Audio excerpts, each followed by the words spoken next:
नमः श्री यतिराजाय विवेकानंद सूरये सच्चित् सुख स्वरूपाय स्वामिने तापहारिणे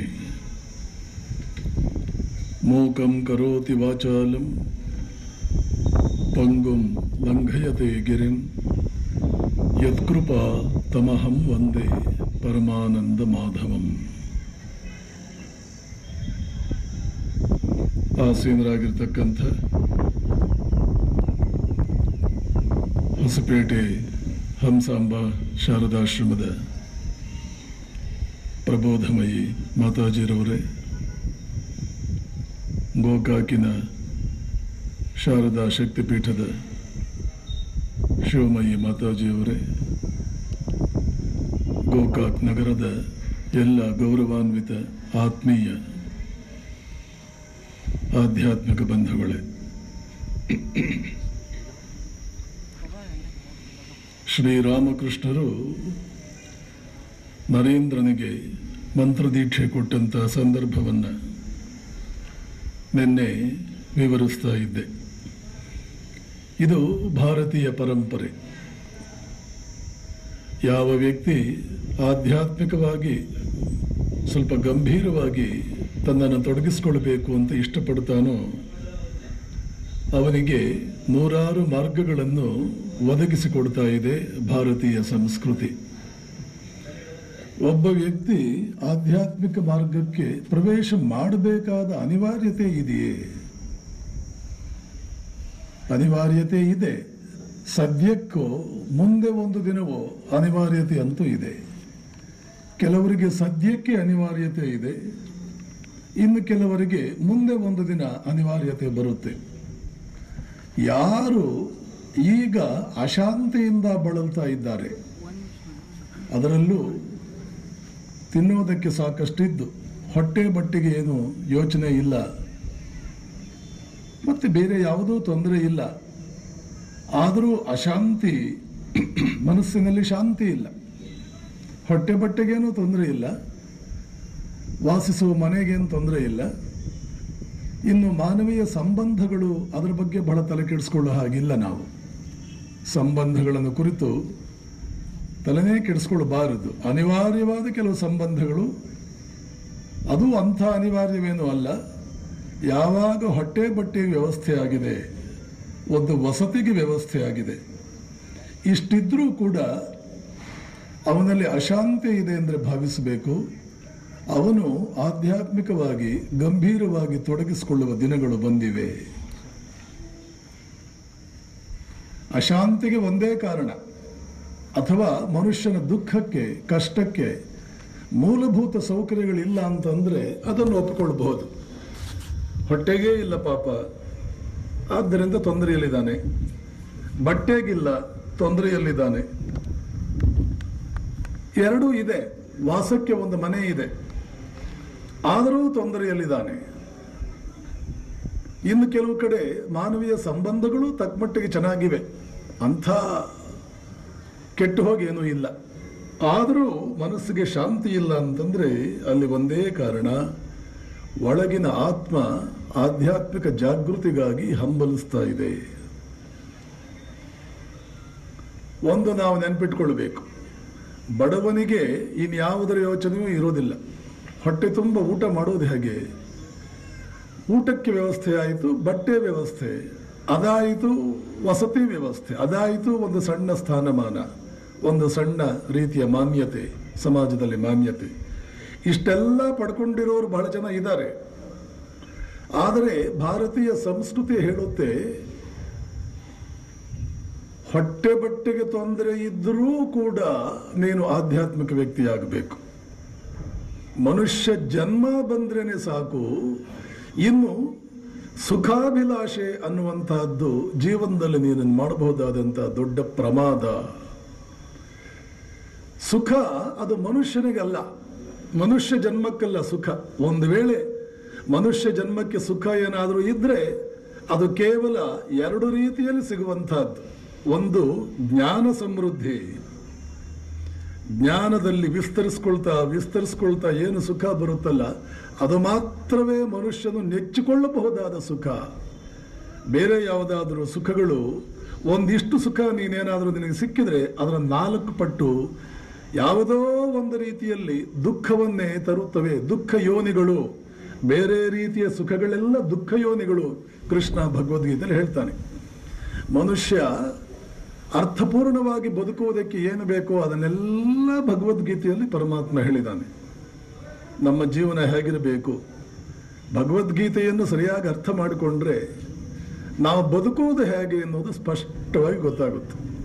ಮೋಕ್ಷವನ್ನು ಪಡ್ಕೊಳ್ಳೋದು ಹೇಗೆ ಅಂತ ಅನ್ನೋದಲ್ಲ, ಅದೂ ಇದೆ ಅದರಲ್ಲಿ. ಪ್ರಾರಂಭದಿಂದಲೂ ನಾವು ಬದುಕಬೇಕಾದ್ದು ಹೇಗೆ, ಯಾವ ಯಾವ ಸ್ತರದಲ್ಲಿರ್ತಕ್ಕಂಥ ಮನುಷ್ಯ ಮುಂದಿನ ಸ್ತರಕ್ಕೆ ಹೇಗೆ ಇರಬೇಕು, ಆ ಸ್ತರದಲ್ಲಿರೋನು ಮುಂದಿನ ಸ್ತರಕ್ಕೆ ಹೇಗೆ ಇರಬೇಕು, ಒಂದೊಂದೇ ಸ್ತರವನ್ನು ಏರ್ತಾ ಏರ್ತಾ ಪರಿಪೂರ್ಣ ಹೇಗಾಗಬೇಕು, ಅನಂತ ವ್ಯಕ್ತಿತ್ವ ನಮ್ಮದು ಹೇಗಾಗಬೇಕು ಅನ್ನುವಂಥದ್ದನ್ನು ಗೀತೆ ಸ್ಪಷ್ಟವಾಗಿ ಹೇಳುತ್ತೆ.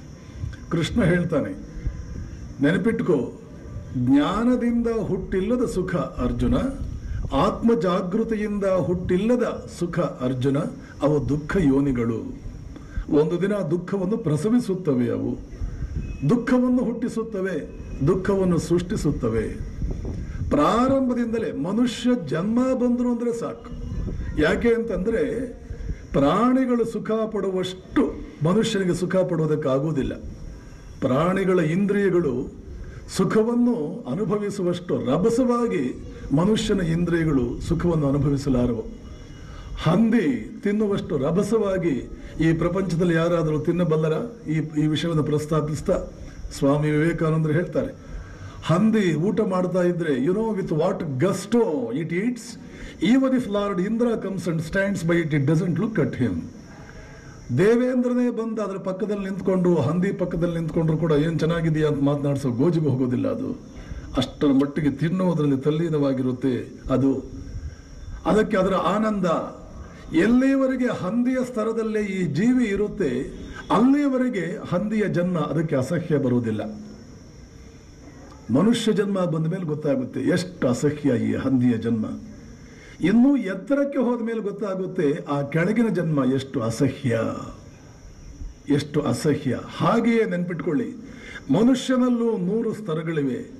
ಕೆಳಗಿನ ಸ್ತರದ ಜೀವನ ನೋಡಿ, ಮೇಲಿನ ಸ್ತರಕ್ಕೆ ನಾವೇ ಒಂದಿನ ಹೋದ್ವಿ, ಯಾವುದೋ ಒಬ್ಬರ ಕೃಪೆಯಿಂದ, ಒಬ್ಬ ಗುರು ಕೃಪೆಯಿಂದ, ಪರಮಾತ್ಮನ ಕೃಪೆಯಿಂದ. ಒಂದು 40 ವರ್ಷಗಳ ಹಿಂದೆ ಒಂದು ರೀತಿ ಜೀವನ ಮಾಡ್ತಾ ಇದ್ವಿ, ಈಗ ಒಂದು ಮೇಲಕ್ಕೆ ಬಂದಿದ್ದೀವಿ. ಈಗ ನಾವು ನೋಡಿಕೊಂಡ್ರೆ ನಮ್ಮ ಹಿಂದಿನ ಜನ್ಮವನ್ನು, ಎಷ್ಟು ವರ್ಸ್ಟ್ ಆಗಿತ್ತು ನನ್ನ ಜೀವನ, ಎಷ್ಟು ಹೊಲಸಿತ್ತು ನನ್ನ ಜೀವನ, ಎಷ್ಟು ವೇಸ್ಟ್ ಆಯಿತು ನನ್ನ ಲೈಫ್, ಎಷ್ಟು ವ್ಯರ್ಥವಾಯಿತು ನನ್ನ ಲೈಫ್. ಪ್ರತಿ ಮನುಷ್ಯನಿಗೂ ಕೂಡ ಜೀವನದಲ್ಲಿ ಒಂದಲ್ಲ ಒಂದು ದಿನ ತನ್ನ ಹಿಂದಿನ ಜೀವನವನ್ನು ನೆನೆಸ್ಕೊಂಡು, ಹಿಂದಿನ ದಿನಗಳನ್ನು ನೆನೆಸ್ಕೊಂಡು ಪಶ್ಚಾತ್ತಾಪ ಪಡುವಂಥ ದಿನ ಪ್ರತಿ ಮನುಷ್ಯನಿಗೂ ಜೀವನದಲ್ಲಿ ಬರುತ್ತದೆ. ಇದರಿಂದ ಯಾರೂ ಪಾರಾಗುವುದಕ್ಕೆ ಸಾಧ್ಯವಿಲ್ಲ. ಒಂದು ವೇಳೆ ಹಿಂದಿನ ಜೀವನವನ್ನು ನೆನೆಸ್ಕೊಂಡು ಅವನೇನಾದರೂ ಪಶ್ಚಾತ್ತಾಪ ಪಡಲಿಲ್ಲ ಅಂತಂದ್ರೆ ಅವನ ಬೆಳವಣಿಗೆ ಆಗ್ತಿಲ್ಲ ಅಂತ ಅರ್ಥ. ಮನುಷ್ಯ ವಿಕಾಸದ ಹಾದಿಯಲ್ಲಿ ಬೆಳೀತಾ ಇದ್ದಾನ ಇಲ್ಲವಾ? ಅವನ ಬೆಳವಣಿಗೆ ಆಗ್ತಾ ಇದೆಯೋ ಇಲ್ಲವೋ? ಅವನು ಉದ್ಧಾರ ಆಗ್ತಿದ್ದಾನೋ ಇಲ್ಲವೋ ಅನ್ನೋದಕ್ಕೆ ಏನಾದರೂ ಪರೀಕ್ಷೆ ಇದೆಯಾ? ಇದೇ ಪರೀಕ್ಷೆ. ಏನದು? ಯಾವಾಗ ಆಹಾರ, ನಿದ್ರಾ, ಮೈಥುನ ಸಾಮಾನ್ಯವಾಗಿ ಮನುಷ್ಯ ಜೀವನದಲ್ಲಿ ಕಳೆಯೋದು ಇದರಲ್ಲಿ. ಆಹಾರ, ಎಷ್ಟೇ ಒಳ್ಳೆಯ ಆಹಾರ, ನಿದ್ದೆ, ಸಂತಾನೋತ್ಪತ್ತಿ ಮತ್ತು ಇನ್ನೊಂದು ಸ್ವಲ್ಪ ಸಣ್ಣ ಪುಟ್ಟ ಒಂದು 4 ಜನರ ಮೆಚ್ಚುಗೆ, ಒಂದು ಹಣ, ಒಂದಷ್ಟು ಕೀರ್ತಿ, ಇಷ್ಟರಲ್ಲೇ ಮುಳುಗಿ ಇದರ ಆಚೆಗೆ ಜೀವನ ಏನೂ ಇಲ್ಲ ಅಂತ ಅನಿಸ್ತಾ ಇದ್ರೆ ಅವರ ಜೀವನ ವ್ಯರ್ಥವಾಗ್ತಾ ಇದೆ, ಸಂಪೂರ್ಣವಾಗಿ ವ್ಯರ್ಥವಾಗ್ತದೆ. ಇದನ್ನೆಲ್ಲ ಮೀರುವುದಕ್ಕೆ ಅವನಿಗೆ ಸಾಧ್ಯತೆ ಇದೆ, ಅವನಿಗೆ ಯೋಗ್ಯತೆ ಇದೆ. ಅದು ಸುಲಭವಾಗಿ ಅನಿಸೋದಿಲ್ಲ, ಯಾವಾಗಲೂ ಸುಲಭವಾಗಿ ಮನಸ್ಸಿಗೆ ಬರೋದಿಲ್ಲ. ಯಾವಾಗ ಮನಸ್ಸಿಗೆ ಬರುತ್ತೆ? ಪೆಟ್ಟುಗಳು ಬಿದ್ದಾಗ, ಇನ್ನಿಲ್ಲದ ರೀತಿಯಲ್ಲಿ ಪೆಟ್ಟುಗಳು ಬಿದ್ದಾಗ, ಅಥವಾ ವಿಶ್ವಾಸ ದ್ರೋಹ ಜೀವನದಲ್ಲಿ ನಡೆದಾಗ. ವಿಶೇಷವಾಗಿ ಮನುಷ್ಯನು ಯಾರನ್ನು ನೆಚ್ಚಿಕೊಂಡಿರ್ತಾನೋ ಅವನು ದ್ರೋಹ ಮಾಡಿದಾಗ, ಬೆನ್ನಿಗೆ ಚೂರಿ ಹಾಕಿದಾಗ, ಬಹಳ ಯಾರನ್ನು ಪ್ರೀತಿಸ್ತಾ ಇದ್ದಾನೋ ಅವರೇ ಕೈ ಕೊಟ್ಟಾಗ, ಹೆಂಡತಿ ಗಂಡನಿಗೆ ದ್ರೋಹ ಮಾಡೋದು, ಗಂಡ ಹೆಂಡತಿಗೆ ದ್ರೋಹ ಮಾಡೋದು, ಶಿಷ್ಯ ಗುರುವಿಗೆ ದ್ರೋಹ ಮಾಡೋದು, ಗುರು ಶಿಷ್ಯನಿಗೆ ದ್ರೋಹ ಮಾಡೋದು. ಯಾರಿಗೆ ಜೀವನ ಪೂರ್ತಿ ಸಹಾಯ ಮಾಡಿಕೊಂಡು ಬಂದಿದ್ದೀವೋ ಅವರು ಸ್ವಾರ್ಥ ಪ್ರೇರಣೆಯಿಂದ ನಿನ್ನನ್ನು ಒಂದು ದಿನ ಹೊರಕ್ಕೆ ನೂಕುವುದು. ಯೂಸ್ ಅಂಡ್ ಥ್ರೋ ಪಾಲಿಸಿಯನ್ನ, ಫಿಲಾಸಫಿಯನ್ನ ಅವರು ಅನುಸರಿಸಿಕೊಂಡು ಹೋಗುವುದು. ಒಟ್ಟಿನಲ್ಲಿ ಮನಸ್ಸಿಗೆ ಗಾಯವಾದ ದಿನ, ಮನಸ್ಸಿಗೆ ಆಳವಾದ ಗಾಯವಾದ ದಿನ ಮನುಷ್ಯ ಯೋಚನೆ ಮಾಡ್ತಾನೆ ಜೀವನದ ಗುರಿ ಏನು. ಅಥವಾ ಅತ್ಯಂತ ಆತ್ಮೀಯರು ತೀರಿಕೊಂಡಾಗ, ಅತ್ಯಂತ ಆತ್ಮೀಯರು ತೀರಿಕೊಂಡಾಗ ಯೋಚನೆ ಮಾಡ್ತಾನೆ, ನಿಜಕ್ಕೂ ಕೂಡ ನಾನು ಕ್ರಮಿಸ್ತಾ ಇರೋ ಮಾರ್ಗ ಸರಿ ಇದೆಯಾ, ಯಾಕೆ ಹೀಗಾಯಿತು, where I went wrong, how I went wrong. ಪ್ರತಿಯೊಬ್ಬನ ಜೀವನದಲ್ಲೂ ಇದನ್ನ ಕೃಷ್ಣ ಗೀತೆಯಲ್ಲಿ ಸ್ಪಷ್ಟವಾಗಿ ಹೇಳ್ತಾನೆ. ಆರ್ತನಾದವನು, ಆರ್ತನ ಸ್ಥಿತಿಗೆ ಬಂದವನು ಎಲ್ಲರೂ ಕೈ ಬಿಟ್ಟು, ಯಾರೂ ಕೈ ಹಿಡಿಯದೆ ದ್ರೌಪದಿಯಂತೆ ಇದು ಯಾರೂ ದಿಕ್ಕಿಲ್ಲ, ಇದು ಯಾರೂ ನನಗೆ ದಿಕ್ಕಿಲ್ಲ, ಕಣ್ಣೀರಿನಲ್ಲಿ ಕೈ ತೊಳಿತಾ ನನ್ನವರು ಯಾರೂ ಇಲ್ಲ, ಯಾರನ್ನೂ ನಾನು ನೆಚ್ಕೊಳ್ಳೋ ಹಾಗಿಲ್ಲ, ಯಾರೂ ನನ್ನವರಿಲ್ಲ, ಇನ್ನು ನನಗೆ ಯಾರು ದಿಕ್ಕು ಅನ್ನುವ ಸ್ಥಿತಿಗೆ ಮನುಷ್ಯ ಬಂದಾಗ, ಮತ್ತು ಸಾಕಷ್ಟು ಪುಸ್ತಕಗಳನ್ನು ಓದಿ ಚುರುಕು ಬುದ್ಧಿಯಿಂದ ನೂರಾರು ರೀತಿಯ ವಿಚಾರಗಳನ್ನು ಅರ್ಥ ಮಾಡಿಕೊಂಡು ಅವೆಲ್ಲದರ ಆ ಜ್ಞಾನದ ಸಮೃದ್ಧಿಯಿಂದ ಎಲ್ಲೋ ಒಂದು ಕಡೆ ಅವನಿಗೆ ಜೀವನದಲ್ಲಿ ಒಂದು ದೊಡ್ಡ ಪ್ರಶ್ನೆ ಬರುತ್ತೆ, ಜೀವನದ ಗುರಿ ಏನು. ಅಥವಾ ಸಾಧುಗಳ ಸಹವಾಸ ಮಾಡ್ತಾನೆ, ಅವರೆಲ್ಲರೂ ಯಾಕೆ ಇಂಥ ಜೀವನ ಮಾಡ್ತಾ ಇದ್ದಾರೆ, ಈ ಜೀವನದಲ್ಲಿ ಏನಿದೆ, ಅಂಥದ್ದು ಏನಿದೆ, ಇವ್ರು ಏನೇನೋ ಆಗಬಹುದಾಗಿತ್ತಂತಲ್ಲ, ಇವರು ಬಹಳ ದೊಡ್ಡ ಉದ್ಯೋಗದಲ್ಲಿ ಇದ್ರಂತಲ್ಲ, ಇವರು ಬಹಳ ದೊಡ್ಡ ಶ್ರೀಮಂತರಂತಲ್ಲ, ಇಷ್ಟೆಲ್ಲ ಇದ್ದೂ ಕೂಡ ಅದನ್ನು ಬಿಟ್ಟು ಇಲ್ಲಿ ಯಾಕೆ ಬಂದರು, ಇಲ್ಲಿ ಅಂಥದ್ದು ಏನು ಸಿಗ್ತಾ ಇದೆ. ಯಾರೋ ಒಬ್ಬ ದೊಡ್ಡ ವ್ಯಕ್ತಿ, ದೊಡ್ಡ ಬುದ್ಧನನ್ನು ನೋಡಿದಾಗ, ನರೇಂದ್ರನನ್ನು ನೋಡಿದಾಗ, ಅಥವಾ ಆ ಮಟ್ಟದ ದೊಡ್ಡ ತ್ಯಾಗಿಗಳನ್ನು ನಾವು ನೋಡಿದಾಗ ಚುರುಕು ಬುದ್ಧಿಯ ಮನುಷ್ಯ, ಸೆನ್ಸಿಟಿವ್ ಮೈಂಡ್ ಇರೋದು ಯೋಚನೆ ಮಾಡ್ತಾನೆ, ಇದನ್ನು ಮೀರಿದಲ್ಲಿ ಏನಾದರೂ ಇದೆಯಾ, ಇಲ್ಲ ಅಂದ್ರೆ ಅವನ್ಯಾಕೆ ಅಲ್ಲಿಗೆ ಹೋದ. ಈ 4-6 ಸಂದರ್ಭಗಳಲ್ಲಿ ಮನುಷ್ಯನ ಮುಂದೆ 10 ಪ್ರಶ್ನೆಗಳು ಬರುತ್ತವೆ. ಎಲ್ಲವೂ ಇದ್ದು ಅಶಾಂತಿ ಇದ್ದಾಗ, ಹೀಗೆ ಏನೇನೋ ಸಂದರ್ಭಗಳಲ್ಲಿ ಅವನ ಮುಂದೆ ಒಂದು ಪ್ರಶ್ನೆ ಬರುತ್ತದೆ. ಏನದು, ನಿಜಕ್ಕೂ ಕೂಡ ಜೀವನದಲ್ಲಿ ನಾವು ಹೋಗಬೇಕಾಗಿದ್ದ ದಾರಿ ಯಾವುದಾಗಿತ್ತು, ಆ ದಾರಿಯನ್ನು ತಪ್ಪಿದ್ವ ನಾವು, ಯಾವುದಾಗಿತ್ತು ನಾವು ಹೋಗಬೇಕಾಗಿದ್ದ ದಾರಿ. ಹಾಗೆ ಯೋಚನೆ ಮಾಡಿದಾಗ ಅವನಿಗನ್ಸುತ್ತೆ ಯಾವುದೋ ಬೇರೆ ದಾರಿ ಇತ್ತು, ಬೇರೆ ದಾರಿ ಇತ್ತು, ಬೇರೆ ದಾರಿ ಇತ್ತು. ಆ ಬೇರೆ ದಾರಿ ಯಾವುದಾಗಿರಬೇಕು ಅಂತ ಬಯಸ್ತಾನೆ. ಇದು ಯಾವ ಅವಘಡಗಳು ಅಲ್ಲಿರಬಾರದು, ಇದು ಯಾವ ಕೊರತೆಗಳು ಅಲ್ಲಿರಬಾರದು. ಇನ್ನು ಮುಂದೆ ನಾನು ಯಾರಿಂದಲೂ ತೊಂದರೆಗೊಳಗಾಗಬಾರದು, ಯಾರೂ ನನಗೆ ದ್ರೋಹ ಮಾಡೋ ಹಾಗಿರಬಾರದು, ಯಾರಿಂದಲೂ ತೊಂದರೆಗೊಳಗಾಗಬಾರದು, ಯಾರಿಂದಲೂ ದುಃಖ ಕಣ್ಣೀರು ಬರಬಾರದು. ನನ್ನ ಸ್ನೇಹಿತರೊಬ್ಬರು ಸಾಕಷ್ಟು ವರ್ಷ ಸಾಧನೆ ಮಾಡಿದವರು, ಒಂದು ಮಠದಲ್ಲಿ ದೊಡ್ಡ ಗುರುಗಳಿಗೆ ಅವರು ಸೇವೆ ಮಾಡಿಕೊಂಡಿದ್ದವರು, ಸಾಕಷ್ಟು ಸಾಧನೆ ಮಾಡಿದ್ದವರೇ. ಯಾವುದೋ ಸಂದರ್ಭದಲ್ಲಿ ಆ ಮಠದಿಂದ ಅವರು ಹೊರಗೆ ಹೋಗಬೇಕಾಯಿತು. ಕೇಳಿದೆ ನಾನು, ಯಾಕೆ ಈ ರೀತಿ ಡಿಸ್ಕನೆಕ್ಟ್ ಆಗಿಬಿಟ್ರಿ ನೀವು, ಯಾಕೆ ಈ ರೀತಿ ಡಿಸ್ಕನೆಕ್ಟ್ ಆಗಿಬಿಟ್ರಿ. ಆವಾಗ ಅವರು ಒಂದು ರೀತಿಯ ನೋವಿನಿಂದ ಹೇಳಿದರು, ಇನ್ನು ಮುಂದೆ ಯಾವ ಮಠದ ಜೊತೆಗೂ ನಾನು ಸಂಪರ್ಕ ಇಟ್ಕೊಳ್ಳಲ್ಲ, ನಾನಾಯಿತು ನನ್ನ ಪಾಡಾಯಿತು, ನಾನಾಯಿತು ನನ್ನ ಪರಮಾತ್ಮ ಆಯಿತು, ಸಾಕು, ಇನ್ನು ಮುಂದೆ ನನಗೆ ಯಾರ ಜೊತೆಯೂ ಸಂಪರ್ಕ ಬೇಡ. ಈ ಸ್ಥಿತಿ ಅವರಿಗೆ ಬಂದಿದ್ದು ಯಾಕೆ, ಎಲ್ಲೋ ಯಾವುದೋ ಮೂಲೆಯಲ್ಲಿ ಮನಸ್ಸಿನಲ್ಲಿ ದೊಡ್ಡ ಗಾಯ ಆಗಿದೆ. ಮನಸ್ಸಿನ ಗಾಯ, ಶರೀರದ ಗಾಯ ಬಹಳ ದೊಡ್ಡದೇನಲ್ಲ, ಮನಸ್ಸಿನ ಗಾಯ ಬಹಳ ದೊಡ್ಡದು. ಅದರಲ್ಲೂ ದೊಡ್ಡ ಮನಸ್ಸುಗಳಿಗೆ ಎಂಥ ದೊಡ್ಡ ಗಾಯವಾದರೂ ಕೂಡ ಅದು ದೊಡ್ಡ ಗಾಯವಾಗುವುದಿಲ್ಲ. ಯಾಕೆ, ದೊಡ್ಡ ಮನಸ್ಸು. ಸೂಕ್ಷ್ಮ ಮನಸ್ಸಿಗೆ ಒಂದು ಸಣ್ಣ ಗಾಯವಾದರೂ ಕೂಡ ಅದು ದೊಡ್ಡ ಗಾಯವಾಗುತ್ತೆ. ಸೂಕ್ಷ್ಮ ಮನಸ್ಸುಗಳ ಜೊತೆ ನಾವು ವ್ಯವಹರಿಸುವಾಗ ಬಹಳ ಎಚ್ಚರಿಕೆಯಿಂದ ಇರಬೇಕು.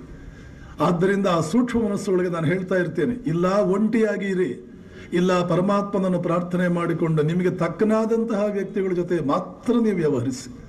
4-6 ವ್ಯಕ್ತಿಗಳಿಗೆ ಈ ರೀತಿ ಹೇಳಿದೆ, ಒಂಟಿಯಾಗಿರೋದಕ್ಕೆ ಹೇಳಿದೆ, ಕೇಳಲಿಲ್ಲ ಅವರು. ಯಾರೋ ಒಬ್ಬರ ಜೊತೆ ಸಂಪರ್ಕವನ್ನು ಬೆಳೆಸ್ಕೊಂಡ್ರು, ಸಂಬಂಧಗಳನ್ನು ಬೆಳೆಸ್ಕೊಂಡ್ರು, ಮದುವೆ ಇತ್ಯಾದಿಗಳಲ್ಲಿ ಆಯಿತು. ಎಷ್ಟು ಕಷ್ಟ ಅವರಿಗೆ, ಎಷ್ಟು ಕಷ್ಟ. ಯಾಕೆ ಆ ಕಷ್ಟ, ಇವರಿಬ್ಬರಿಗೂ ಕೂಡ ತಾಳೆ ಆಗುವುದಿಲ್ಲ, ಇಬ್ಬರೂ ತಾಳೆ ಆಗುವುದಿಲ್ಲ. ಶ್ರೀರಾಮಕೃಷ್ಣರ ಅಣ್ಣನ ಮಗಳು ಲಕ್ಷ್ಮಿ ಅಂತ ಇರ್ತಾಳೆ. ಆ ಲಕ್ಷ್ಮಿಗೆ ಮದುವೆ ಯೋಜನೆ ಆಗುತ್ತೆ, ಗಂಡು ನಿಗದಿಯಾಗುತ್ತೆ, ಇಂತಹ ಗಂಡು.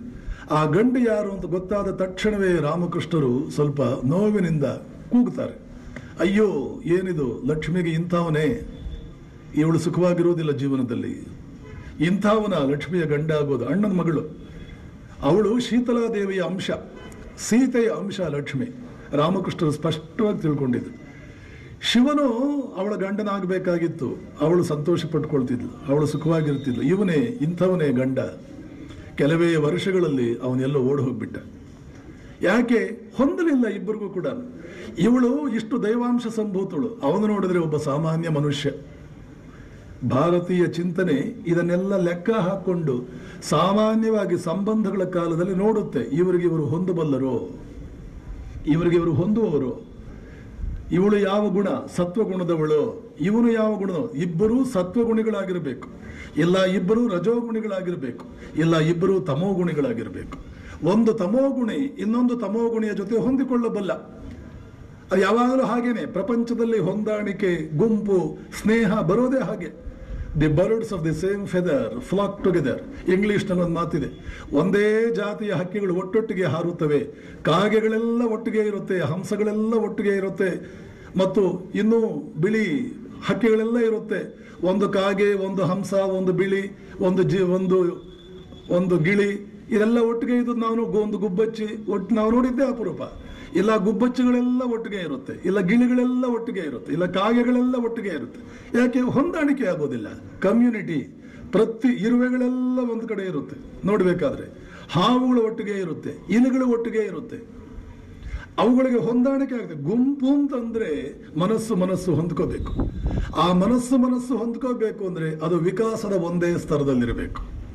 ಬೇರೆ ಬೇರೆ ವಿಕಾಸದ ಸ್ತರದಲ್ಲಿರ್ತಕ್ಕಂಥವ್ರಿಗೆ ಆಗೋದಿಲ್ಲ. ಅದು ಒಂದಲ್ಲ ಒಂದು ದಿನ ಅದು ಮುರಿದು ಬೀಳುವುದೇ, ಸಂಬಂಧ ಮುರಿದು ಬೀಳುವುದೇ ಖಚಿತ. ಹೀಗಾಗಿ ಈ ಸಂಬಂಧಗಳು ಇತ್ಯಾದಿಗಳನ್ನೆಲ್ಲ ಸೂಕ್ಷ್ಮ ಮನಸ್ಸುಗಳಿಗೆ ಏನಾದರೂ ಗಾಯವಾಯಿತು ಅಂತಂದ್ರೆ ಬಹಳ ಕಷ್ಟವಾಗುತ್ತೆ ಅಂತ ನಾನು ಹೇಳಿದ್ದೆ. ನೀನು ಒಂಟಿಯಾಗಿರು, ಇಲ್ಲ ಅಂತಂದ್ರೆ ನಿನ್ನ ಹಾಗೇನೆ ಸೂಕ್ಷ್ಮವಾಗಿರ್ತಕ್ಕಂಥ ವ್ಯಕ್ತಿಗಳ ಜೊತೆ ಸಂಬಂಧ ಮಾಡು. ಆದರೆ ಅದು ಬಹಳ ಕಷ್ಟವಾಗುತ್ತೆ. ಬಹಳ ಕಷ್ಟವಾಯಿತು. ಆಮೇಲೆ ಅದು ಸಂಬಂಧಪಟ್ಟಂತೆ ಎಷ್ಟೋ ಬೇರೆ ಬೇರೆ ತೊಂದರೆಗಳು ಆಗ್ತಾನೆ, ಅದು ಇವತ್ತಿಗೂ ಆಗ್ತಾನೆ ಇರುತ್ತೆ. ಇಲ್ಲಿ ನಾವು ತಿಳ್ಕೊಳ್ಬೇಕಾಗಿರ್ತಕ್ಕಂಥದ್ದು ಏನು? ತಿಳ್ಕೊಳ್ಬೇಕಾಗಿರ್ತಕ್ಕಂಥದ್ದು ಇಷ್ಟೇ, ಮನುಷ್ಯನಾದವನು ಜೀವನದಲ್ಲಿ ಸುಖವಾಗಿರಬೇಕಾದ್ರೆ ಬಹಳ ಬಹಳ ವಿಷಯಗಳ ಕಡೆಗೆ ಗಮನ ಕೊಡಬೇಕಾಗುತ್ತೆ. ಮನುಷ್ಯ ಜನ್ಮ ಒಂದು ಸವಾಲು, ಒಂದು ಚಾಲೆಂಜ್. ಪ್ರತಿ ಹಂತದಲ್ಲೂ ಅತ್ಯಂತ ಸೂಕ್ಷ್ಮವಾಗಿ ಬಹಳ ಯೋಗ್ಯನಾದ, ಬಹಳ ದೊಡ್ಡ ಜ್ಞಾನಿಯಾದ ವ್ಯಕ್ತಿಯ ಮಾರ್ಗದರ್ಶನದಲ್ಲಿ ಹೋಗಬೇಕಾಗುತ್ತೆ. ಮನುಷ್ಯ ಜನ್ಮ ಸರಿಯಾದ ಮಾರ್ಗದರ್ಶನ ಸಿಗದೆ ಹೋದರೆ ಎರಡಂತೂ ನಿಚ್ಚಳ. ಇಲ್ಲ ಒಂದು ದುಃಖದ ಮಡು, ಅದೊಂದು ದುಃಖದ ಮಾಡು ಆಗುತ್ತೆ. ಇಲ್ಲ ಅಂತಂದ್ರೆ ವೇಸ್ಟ್ ಆಗುತ್ತೆ, ಸಂಪೂರ್ಣವಾಗಿ ವ್ಯರ್ಥವಾಗುತ್ತೆ. ಇಲ್ಲ ಅಂತಂದ್ರೆ ದುಃಖದ ಮಡು. ಯಾವ ಮನುಷ್ಯ ಜನ್ಮವೂ ದುಃಖದ ಮಡು ಆಗಬಾರದು, ಯಾವ ಮನುಷ್ಯ ಜನ್ಮವೂ ಕೂಡ ವೇಸ್ಟ್ ಆಗಬಾರದು. ಎಷ್ಟು ಅಮೂಲ್ಯವಾದಂತಹ ಮಾನವ ಜನ್ಮ ಇದು. ಕಬೀರದಾಸ ಹೇಳ್ತಾರೆ, ರತ್ನದಂಥ ಈ ನರಜನ್ಮ 3 ಕಾಸಿಗೆ ಹೋಯಿತು. ರತ್ನದಂಥ ಈ ನರಜನ್ಮ 3 ಕಾಸಿಗೆ ಹೋಯಿತು. ಕಬೀರ ದೋಹೆನಲ್ಲಿ ಒಂದು ಕಡೆ ಹೇಳ್ತಾನೆ, ರತ್ನದಂಥ ಈ ನರಜನ್ಮ. ಆದರೆ ಆ ರತ್ನದಂಥ ನರಜನ್ಮ ಇದು ಅಂತ ನಮ್ಗೆ ಗೊತ್ತೇ ಇಲ್ಲ.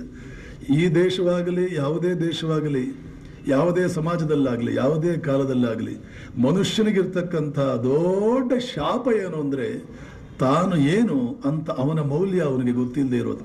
100 ಶಾಪಗಳಿದೆ ಮನುಷ್ಯನಿಗೆ, ಆದರೆ ಇದಕ್ಕಿಂತಲೂ ದೊಡ್ಡ ಶಾಪ ಯಾವುದೂ ಇಲ್ಲ. ಯಾವುದದು? ರತ್ನದಂಥ ಈ ನರಜನ್ಮ ರತ್ನ ಇದು. ಎಷ್ಟು ಜನರು ಗೊತ್ತಿದೆ ಇದು? ಹೇಗೋ ಕಳೆದಿದ್ದಾಯಿತು, ಹೇಗೋ ಸಂಪೂರ್ಣವಾಗಿ ವ್ಯರ್ಥವಾಯಿತು. ರತ್ನದಂಥ ಈ ನರಜನ್ಮ 3 ಕಾಸಿಗೆ ಹೋಯಿತು. ಕಾರಣ ಇಷ್ಟೇ, ಸರಿಯಾದ ಮಾರ್ಗದರ್ಶನ, ಸರಿಯಾದ ಮಾರ್ಗದಲ್ಲಿ ಮನುಷ್ಯ ಬದುಕಲಿಲ್ಲ. ಇಂಥ ಸಂದರ್ಭದಲ್ಲಿ ಒಬ್ಬ ಮನುಷ್ಯ ಸೆನ್ಸಿಟಿವ್ ಮೈಂಡ್, ಸೂಕ್ಷ್ಮ ಮನಸ್ಸಿನವನು ಯೋಚನೆ ಮಾಡ್ತಾನೆ. ಏನು ಯೋಚನೆ ಮಾಡ್ತಾನೆ? ಇನ್ನು ಮುಂದೆ ನನಗೆ ಯಾವ ರೀತಿಯ ದುಃಖವೂ ಇರಬಾರದು, ಯಾರಿಂದಲೂ ತೊಂದರೆಯಾಗಬಾರದು, ಯಾರಿಂದಲೂ ಯಾವ ರೀತಿಯಲ್ಲೂ ತೊಂದರೆಗೊಳಗಾಗಬಾರ್ದು. ಸಾಕು, ಇಷ್ಟು ದಿವಸ ತೊಂದರೆಗೊಳಗಾಗಿದೆ ಸಾಕು. ಇನ್ನು ಮುಂದೆ I don't want to suffer. ಯಾವ ರೀತಿಯ ಕಷ್ಟವೂ ನನಗಾಗಬೇಡ, ಇನ್ಯಾವುದೂ ನನಗೆ ಬೇಡ. ಹೀಗೇನಾದರೂ ಮನುಷ್ಯ ಯೋಚನೆ ಮಾಡಿದ ಅಂತಂದರೆ ಅವನಿಗಿರುವ ಏಕಮೇವ ಮಾರ್ಗ ಇನ್ನು ಪ್ರಪಂಚವನ್ನು ಗಂಭೀರವಾಗಿ ತಗೊಳ್ಳದೆ ಭಗವಂತನನ್ನು ಗಂಭೀರವಾಗಿ ತಗೊಳ್ಳೋದು. ಅದೊಂದೇ ಮಾರ್ಗ. ಇನ್ನು ಯಾವ ತೊಂದರೆಯೂ ನನಗಿರಬಾರದು, ಯಾರಿಂದಲೂ ತೊಂದರೆಗೊಳಗಾಗಬಾರದು, ಯಾವ ಸನ್ನಿವೇಶದಿಂದಲೂ ನಾನು ತೊಂದರೆಗೊಳಗಾಗಬಾರದು ಅನ್ನೋ ವಿಷಯದಲ್ಲಿ ಅವನು ಗಂಭೀರನಾಗಿದ್ದಾನ. ಹಾಗಾದರೆ ಪ್ರಪಂಚವನ್ನು ಗಂಭೀರವಾಗಿ ತಗೋಬೇಡ. ಇಷ್ಟು ದಿನ ನೀನು ಮಾಡಿದ ತಪ್ಪು. ಪರಮಾತ್ಮನನ್ನ ಪಕ್ಕಕ್ಕಿಟ್ಟೆ ಪ್ರಪಂಚವನ್ನು ಗಂಭೀರವಾಗಿ ತಗೊಂಡೆ. ಮೂಲಭೂತವಾಗಿ ನೀನು ಮಾಡಿದ ತಪ್ಪು ಇದು ಮನುಷ್ಯ. ಇನ್ನು ಮುಂದೆ ಏನು ಮಾಡಬೇಕು? ಪ್ರಪಂಚವನ್ನು ಸ್ವಲ್ಪ ಪಕ್ಕಕ್ಕಿಡು. ಮೃಷ್ಟಾನ್ನ ಭೋಜನ ನೀನು ಮಾಡಿದ್ದಾಯ್ತಲ್ಲ. ಎಷ್ಟೇ ಪ್ರಯತ್ನ ಮಾಡಲಿ, ಏನೇ ಮಾಡಲಿ, ಎಷ್ಟು ತೇಪೆ ಹಾಕಲಿ, ಈ ಪ್ರಪಂಚದಿಂದ ಮನುಷ್ಯನಾದವನು ಪರಿಪೂರ್ಣತೆಯನ್ನು ಸಾಧಿಸುವುದಕ್ಕೆ ಅಸಾಧ್ಯ, ಅಸಾಧ್ಯ, ಅಸಾಧ್ಯ. ಬಹಳ ಹಿಂದೆ ಇಂಡಿಯಾ ಇದನ್ನು ಒಪ್ಕೊಂಡು, ಇದನ್ನು ಕಂಡುಕೊಂಡು ಒಂದು ಕೆಲಸ ಮಾಡ್ತು. ತ್ಯಾಗ ಮಾಡು, ಕಳಿಸು ಆ ಕಡೆಗೆ. ಯಾಕೆ? ಪ್ರಪಂಚ ಒಂದು ಶಾಂತ ವಸ್ತು. ಇದರಲ್ಲಿ ಮನುಷ್ಯನ ಆತ್ಮ ಅನಂತ ವಸ್ತು. ಎಷ್ಟೇ ನಚಿಕೇತ ಯಮ ಒಡ್ಡಿದಂಥ 100 ಪ್ರಲೋಭನೆಗಳನ್ನ ಪಕ್ಕಕ್ಕೆ ಬಿಸಾಕದ. ನಿನಗೆ ಇಂದ್ರ ಪದವಿ ಕೊಡ್ತೀನಿ ನಚಿಕೇತ, ಆತ್ಮಜ್ಞಾನವನ್ನು ಮಾತ್ರ ಕೇಳಬೇಡ. ದೇವಲೋಕದ ಅಪ್ಸರೆಯರನ್ನು ಕೊಡ್ತೇನೆ ನಚಿಕೇತ, ಆತ್ಮಜ್ಞಾನವನ್ನು ಕೇಳಬೇಡ. ಆತ್ಮಜ್ಞಾನವನ್ನು ಮಾತ್ರ ಕೇಳಬೇಡ. ನಿನಗೆ ಏನು ಬೇಕು ಕೊಡು, ಕೇಳು, ನಾನು ಕೊಡ್ತೇನೆ.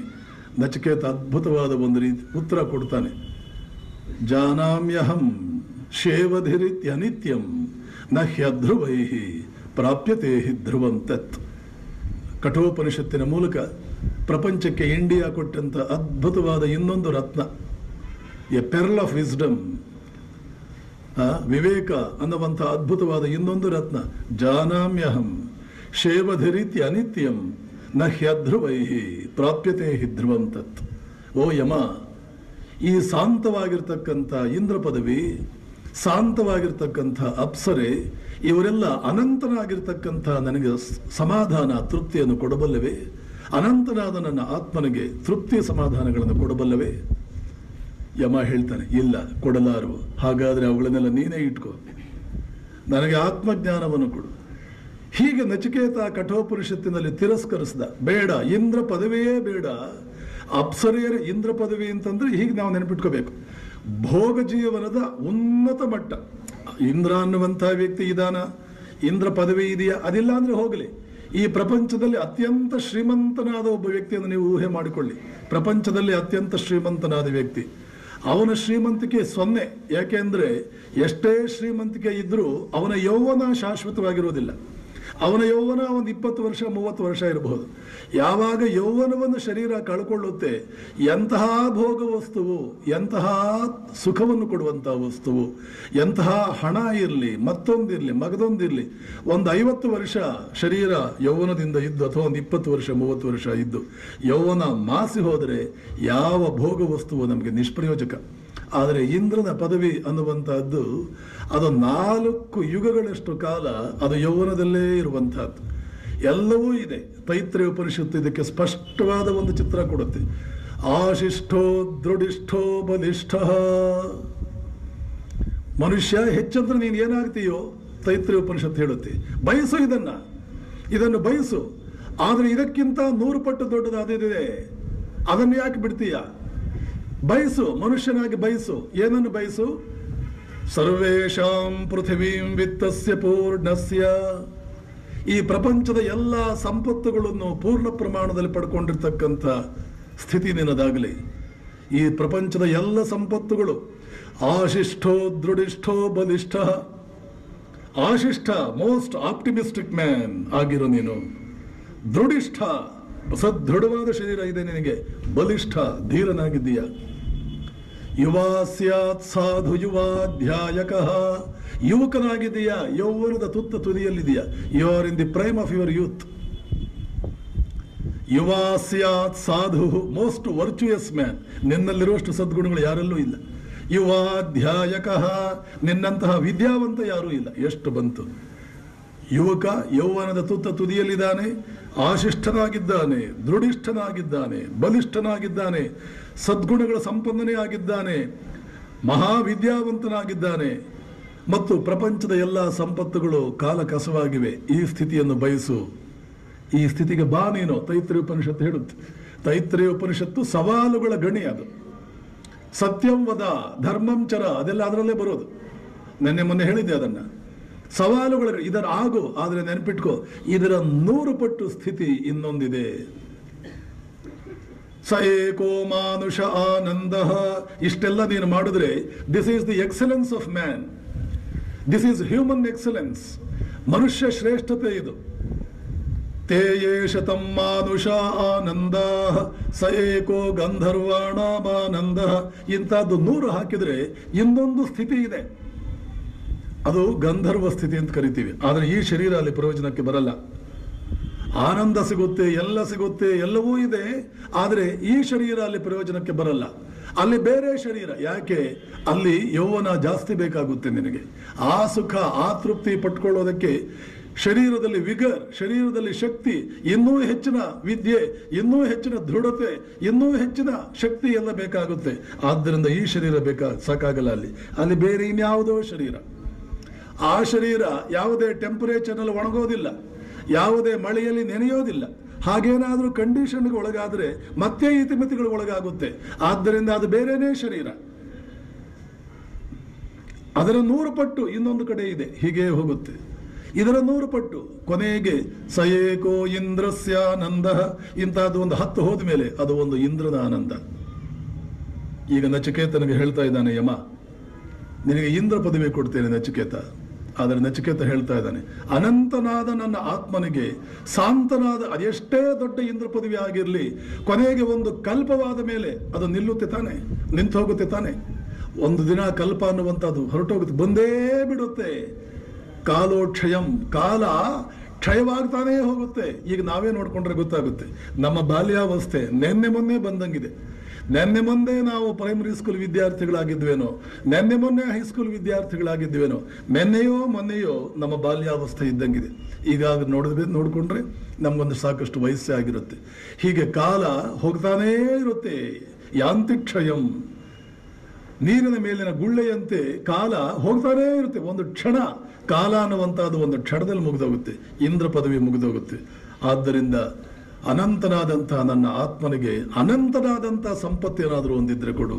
ಅನಂತವಾದಂತಹ ಸಂಪತ್ತು, ಅನಂತ ವಿದ್ಯೆ, ಅನಂತ ಅಧಿಕಾರ, ಅನಂತವಾಗಿರ್ತಕ್ಕಂತಹ ವಿದ್ಯೆ, ದೃಢಿಷ್ಠತೆ, ಆಶಿಷ್ಠತೆ, ಬಲಿಷ್ಠತೆ, ಯೌವನ, ಇವೆಲ್ಲ ಅನಂತವಾಗಿರಬೇಕು. ಆ ಥರದ್ದೇನಾದರೂ ಒಂದಿದ್ರೆ ಕೊಡು ಯಮ. ಆ ಥರದ್ದು ಒಂದೇ ಒಂದಿದೆ. ಎಲ್ಲವೂ ಅನಂತವಾಗಿ ಅನಂತ ಕಾಲದವರೆಗೆ ಇರಬಹುದಾದ ಒಂದೇ ಒಂದು ಸ್ಥಿತಿ ಇದೆ. ಏನದು? ನಮ್ಮ ಆತ್ಮದಲ್ಲಿ ನಾವು ನೆಲೆಸಬೇಕು. ಅದೊಂದೇ ಮಾರ್ಗ. ಅದೊಂದೇ ಮಾರ್ಗ ಅನ್ನುವಂತಹದ್ದನ್ನು ಭಾರತೀಯರು ಬಹಳ ಹಿಂದೆ ಶ್ವೇತಾಶ್ವತರ ಉಪನಿಷತ್ತಿನ ಕಾಲಕ್ಕೇನೆ ಚೆನ್ನಾಗಿ ಅರ್ಥ ಮಾಡಿಕೊಂಡು ಕೂಗಿ ಕೂಗಿ ಪ್ರಪಂಚಕ್ಕೆ ಹೇಳಿದ್ರು. ಕೂಗಿ ಕೂಗಿ ಹೇಳಿದ್ರು, ಶೃಣ್ವಂತು ವಿಶ್ವೇ ಅಂತಂದ್ರು. ಕೇಳಿಸ್ಕೊಳ್ರು ವಿಶ್ವದ ಜನರೇ, ಶೃಣ್ವಂತು, ನೀವೆಲ್ಲ ಕೇಳಿಸ್ಕೊಳ್ಳುವಂತೆ ಆಗಲಿ. ಆಯೇ ಧಾಮಾನಿ, ಬೇರೆ ಲೋಕಗಳಲ್ಲಿ ಏನಾದರೂ ಜನ ಇದ್ರೆ ನೀವು ಕೂಡ ಕೇಳಿಸ್ಕೊಳ್ರು. ದಿವ್ಯಾನಿತಸ್ತು, ದಿವ್ಯ ಲೋಕಗಳಲ್ಲಿರೋರು, ದೇವಲೋಕದಲ್ಲಿ ಇಂದ್ರ ಪದವಿ ಅಂತ ಮೋಸ ಹೋಗಿರೋರು, ನೀವೆಲ್ಲ ಕೂಡ ಕೇಳಿಸ್ಕೊಳ್ರು. ವೇದಾಹಮೇತಂ ಪುರುಷಂ ಮಹಾಂತಂ, ನನ್ನ ಒಳಗಡೆ ಒಬ್ಬ ಇದ್ದಾನೆ. ಯಾರವನು? ಅವನು ಪುರುಷ, ಅವನು ಮಹಾಂತ. ಆದಿತ್ಯ ವರ್ಣಂ, ಸೂರ್ಯನೇ ಅಲ್ಲಿ ಡಿಮ್ ಆಗ್ತಾನೆ, ಸೂರ್ಯನೇ ಅಲ್ಲಿ ಡಲ್ ಆಗ್ತಾನೆ ಅಂತವನೊಬ್ಬ ಇದ್ದಾನೆ. ತಮಸಃ ಪರಸ್ತಾತ್, ಎಲ್ಲ ಕತ್ತಲೆಗಳನ್ನ ಅಂದ್ರೆ ಇತಿಮಿತಿಗಳನ್ನ ಹೋಗಿಸ್ತಾನೆ ಅವನು. ತಮೇವ ವಿದಿತ್ವ ಅತಿ ಮೃತ್ಯುಮೇತಿ, ಅವನನ್ನು ಪಡೆದುಕೊಂಡ್ರೆ ಮಾತ್ರ ಎಲ್ಲ ಇತಿಮಿತಿಗಳಿಂದ ನಾವು ಪಾರಾಗ್ತೇವೆ. ನಾಣ್ಯ ಪಂಥ ವಿದ್ಯತೆ ಯನಾಯ, ಬೇರಾವ ಮಾರ್ಗವೂ ಇಲ್ಲ, ಬೇರಾವ ಮಾರ್ಗವೂ ಇಲ್ಲ, ಬೇರಾವ ಮಾರ್ಗವೂ ಇಲ್ಲ. ಪುರುಷ ಸೂಕ್ತವೂ ಕೂಡ ಹೇಳುತ್ತೆ, ನಾಣ್ಯ ಪಂಥ ವಿದ್ಯತೆ ಯನಾಯ. ಆ ಪುರುಷ ಸೂಕ್ತದಲ್ಲಿ 4 ವೇದಗಳಲ್ಲಿ ಪುರುಷ ಸೂಕ್ತವನ್ನು ಹಾಕಿದ್ದಾರೆ. ಯಾವ ವೇದದವರು ಯಾವ ಅಧ್ಯಾಯ ಮಾಡೋದಾಗಲಿ ಇದು ಗೊತ್ತಾಗಲಿ, ಬೇರೆ ಮಾರ್ಗವಿಲ್ಲ, ಬೇರೆ ಮಾರ್ಗವಿಲ್ಲ. ಮನುಷ್ಯನನ್ನು ಬೆಳೆಸಬೇಕು, ಅವನನ್ನು ಕಷ್ಟಗಳಿಂದ ಪಾರು ಮಾಡಬೇಕು. ಮಾರ್ಗವೇನು? ಇದೊಂದೇ ಮಾರ್ಗ, ಬೇರೆ ಮಾರ್ಗವಿಲ್ಲ. ಹೀಗೆ ಕೂಗಿ ಕೂಗಿ ಭಾರತೀಯರು ಪ್ರಪಂಚದ ಜನರಿಗೆ ಈ ಸುದ್ದಿಯನ್ನು ಮುಟ್ಟಿಸಿದ್ದಾರೆ. ಕೇಳಿಸ್ಕೊಂಡವರು ಕೇಳಿಸ್ಕೊಂಡಿದ್ದಾರೆ, ಚುರುಕು ಬುದ್ಧಿಯವರು ಆ ಕಡೆ ಗಮನ ಕೊಟ್ಟಿದ್ದಾರೆ. ಬೇರೆಯವರು ನಮ್ಗಿದೇ ಚೆನ್ನಾಗಿರುತ್ತೆ, ಬಾಲಬುದ್ಧಿಯವರು ಇದೇ ಚೆನ್ನಾಗಿರುತ್ತೆ ಅಂತ ಅಂದ್ಕೊಂಡು ಬಾಲಕನ ಆಟದಲ್ಲೇ, ಆ ಸಣ್ಣ ಪುಟ್ಟ ಆಟಗಳಲ್ಲಿ ನಿರತರಾಗಿದ್ದಾರೆ. ಚುರುಕು ಬುದ್ಧಿಯವರು ದೊಡ್ಡ ದೊಡ್ಡ ಗುರಿಗಳನ್ನು ಜೀವನದಲ್ಲಿ ಇಟ್ಕೊಂಡು ಅವ್ರು ಕೇಳಿಸ್ಕೊಂಡು ಅದಕ್ಕೆ ರೆಸ್ಪಾಂಡ್ ಮಾಡಿದ್ದಾರೆ. ಹಾಗೆ ಅದನ್ನೆಲ್ಲ ಶಾಸ್ತ್ರಗಳಲ್ಲಿ ಇದೆ. ಅದೆಲ್ಲವೂ ಕೂಡ ಪುರಾಣಿಕರು ಪುರಾಣ ಹೇಳುವಾಗ, ಪ್ರವಚನಕಾರರು ಪ್ರವಚನ ಹೇಳುವಾಗ ಅನಾದಿ ಕಾಲದಿಂದ ಈ ದೇಶಗಳಲ್ಲಿ ಹೇಳ್ಕೊಂಡು ಬರ್ತಾ ಇದ್ದಾರೆ.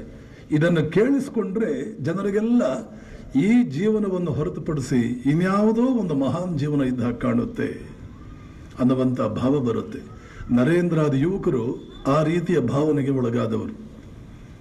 ರಾಮಕೃಷ್ಣರ ಮುಂದೆ 16 ಜನ ಸನ್ಯಾಸಿ ಶಿಷ್ಯರು ಹಿಂದಿನ ದೊಡ್ಡ ಸಂಸ್ಕಾರಗಳಿಂದ ಕೂಡಿದ್ದವರು. ಒಬ್ಬೊಬ್ಬರ ಹಿನ್ನೆಲೆ ನೋಡಿದರೆ, ಹೋದ ವರ್ಷದ ಉಪನ್ಯಾಸದಲ್ಲಿ ಹೇಳಿದೆ, ನರೇಂದ್ರನಂತೂ ಸಪ್ತಋಷಿಗಳಲ್ಲಿ ಒಬ್ಬ. ಸಪ್ತಋಷಿ ಮಂಡಲದಲ್ಲಿ ಯುಗ ಯುಗಗಳ ಕಾಲ ಧ್ಯಾನಕ್ಕೆ ಕುಳಿತಿರುವ ಒಬ್ಬ ಋಷಿಯನ್ನು ರಾಮಕೃಷ್ಣರು ನೋಡಿ, ಅವನ ಕಣ್ಣುಗಳನ್ನು ನರೇಂದ್ರನ ಕಣ್ಣು ಒಂದೇ ಇರುವುದನ್ನು ನೋಡಿ ಅವನು ಮುಂದೆ ಪ್ರಪಂಚಕ್ಕೆ ಬರ್ತಾನೆ, ಇಲ್ಲಿಯ ಜನರನ್ನೆಲ್ಲ ಕೂಡ ಬೇರೆ ಮಾರ್ಗಕ್ಕೆ ತಿರುಗಿಸ್ತಾನೆ ಅಂದ ರಾಮಕೃಷ್ಣರು ಭಾವಿಸಿ, ನಾನು ಹೋಗ್ತಾ ಇದ್ದೀನಿ ನೀನು ಬಾ ಅಂತ ಋಷಿಯನ್ನು ಕರೆದು, ಋಷಿ ನಾನೂ ಕೂಡ ಬರ್ತೇನೆ ಅಂತ ಹೇಳಿ ಹೋದ ಸಲ ನಾವು ಕೇಳಿದ್ದೇವೆ. ಶ್ರೀರಾಮಕೃಷ್ಣರು ಸಮಾಧಿ ಸ್ಥಿತಿ ಅಂತ ಒಂದಿರುತ್ತೆ, ನಿರ್ವಿಕಲ್ಪ ಸಮಾಧಿ. ಇದೆಲ್ಲ ತಿಳ್ಕೊಳ್ಬೇಕು. ನಾವು ಇಲ್ಲಿವರೆಗೆ ಓದಿರೋ ಡಿಗ್ರಿ, ಇಲ್ಲಿವರೆಗೆ ಓದಿರೋದು ಇದೆಲ್ಲ ಬಾಬಾ ಬ್ಲ್ಯಾಕ್ ಶೀಪ್ ಹಾಡು. ಕುರಿ ಹಾಡು ಬಿಟ್ರೆ ಇನ್ನೇನು ಕಲೀಲಿಲ್ಲ, ಕುರಿಯಾಗೋದು ಬಿಟ್ರೆ ಬೇರೆ ಏನೂ ಆಗಲಿಲ್ಲ. ರತ್ನದಂಥ ಈ ನರ ಜನ್ಮ ಕುರಿಯಂತೆ ಸುಮ್ಮನೆ ವ್ಯರ್ಥವಾಗಿ ಹೋಯಿತು. ಮನುಷ್ಯನಾದವನು ಸಮಾಧಿ ಸ್ಥಿತಿಗೆ ಹೋಗಬಹುದು. ಶರೀರವನ್ನು ಇಲ್ಲೇ ಬಿಟ್ಟು ತನ್ನ ಮನಸ್ಸು ತನ್ನ ಆತ್ಮಗಳನ್ನು ತಗೊಂಡು 14 ಲೋಕಗಳನ್ನು ಸಂಚರಿಸಿ ಬರಬಹುದು. ಈ ಸ್ಥಿತಿ ಇದೆ ಮನುಷ್ಯನಿಗೆ. ದೇವತೆಗಳು ಅವನ ಪಾದ ತೊಳೆಯುವ ಸ್ಥಿತಿಗೆ ಅವನು ಹೋಗಬಹುದು.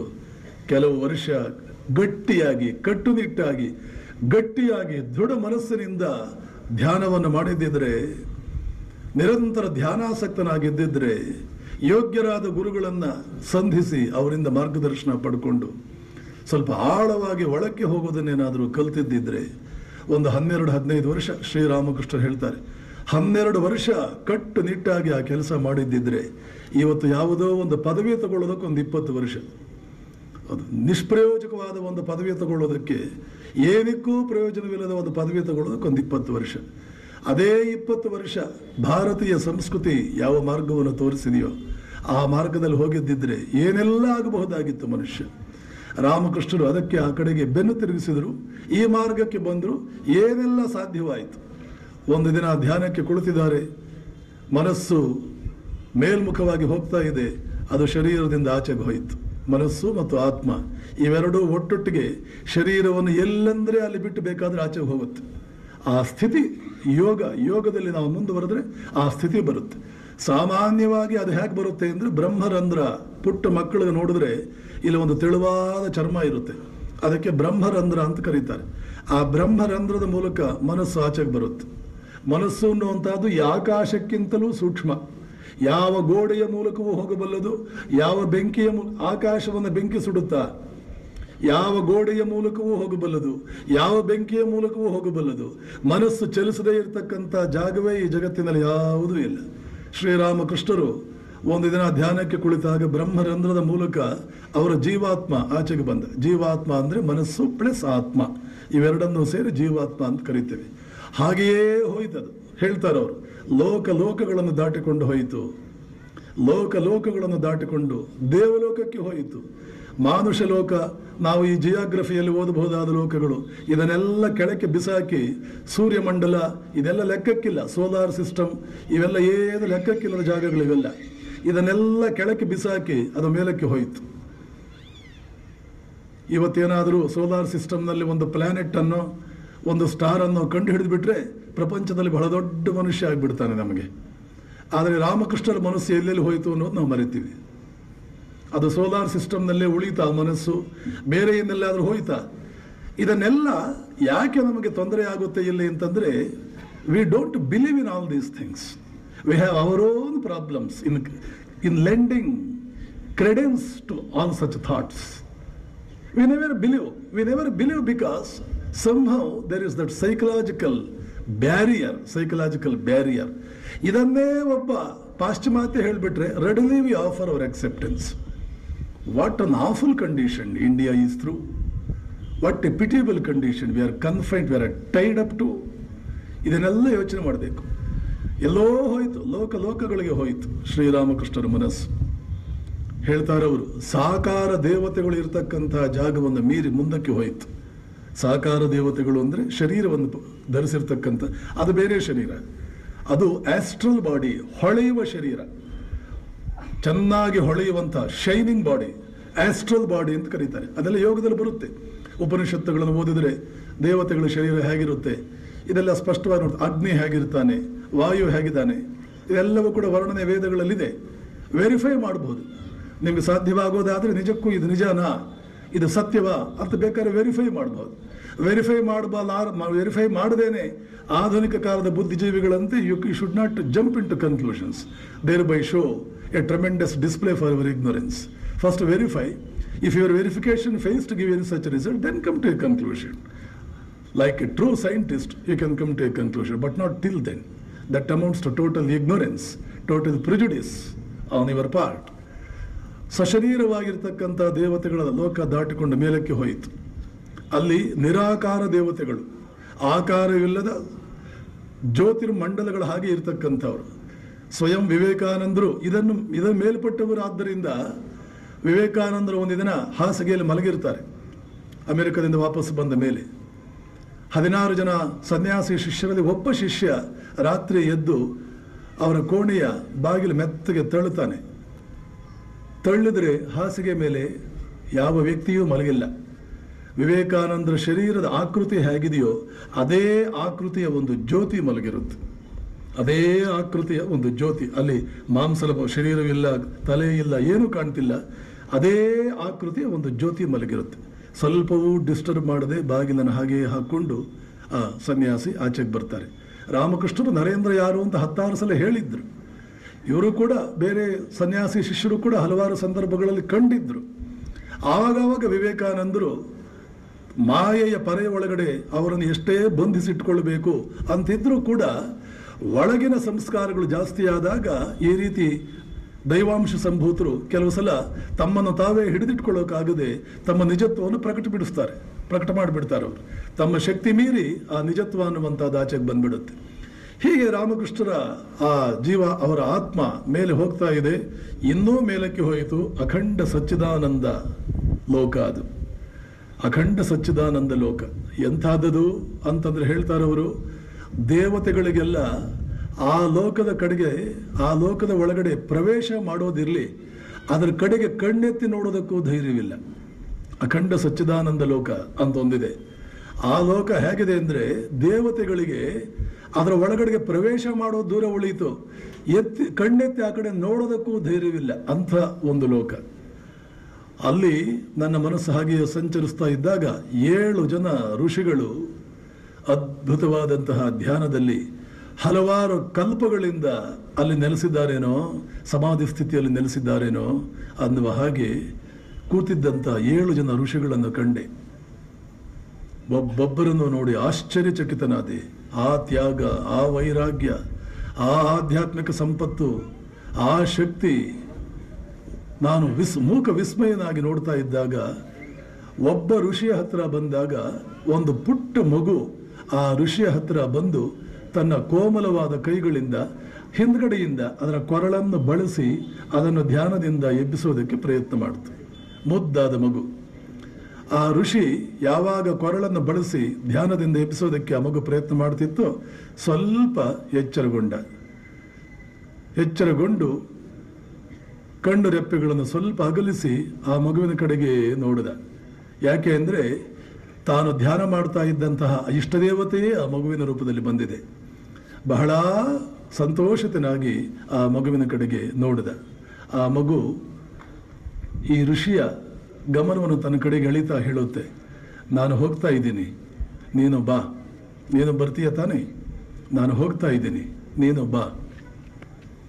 ಋಷಿ ಬಾಯಿಂದ ಏನು ಹೇಳಲಿಲ್ಲ ಅಂದರೂ ಕೂಡ ತನ್ನ ಹೃದಯ ರಾಜನೇ ಆ ಮಗುವಾದ್ದರಿಂದ ಮೌನದ ಮೂಲಕವೇ ಸಮ್ಮತಿಯನ್ನು ಸೂಚಿಸಿದ.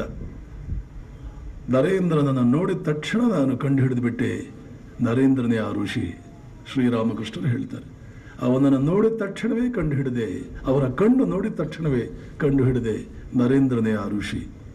ಇದನ್ನು ಕೇಳಿಸಿಕೊಂಡಂಥ ಹಲವಾರು ಜನ ಭಕ್ತರ ಮುಂದೆ ಕುಳಿತಿದ್ದವರು ಇನ್ನೊಂದು ಪ್ರಶ್ನೆ ಕೇಳಿದ್ರು, ಮಹಾಶಯ್ ಆ ಮಗು ಯಾರು? ಮಹಾಶಯ್ ಆ ಮಗು ಯಾರು? ರಾಮಕೃಷ್ಣರು ಮುಗುಳ್ನಗುತ್ತಾ ಹೇಳ್ತಾರೆ, ಆ ಮಗು ನಾನೇ, ಆ ಮಗು ನಾನೇ. ಇವರೀರ್ವರ ಜನ್ಮ ರಹಸ್ಯವೇನು? ಯಾಕಾಗಿ ಬಂದರು? ಈ ಮಗು ಯಾಕೆ ಇಲ್ಲಿ ಬಂತು?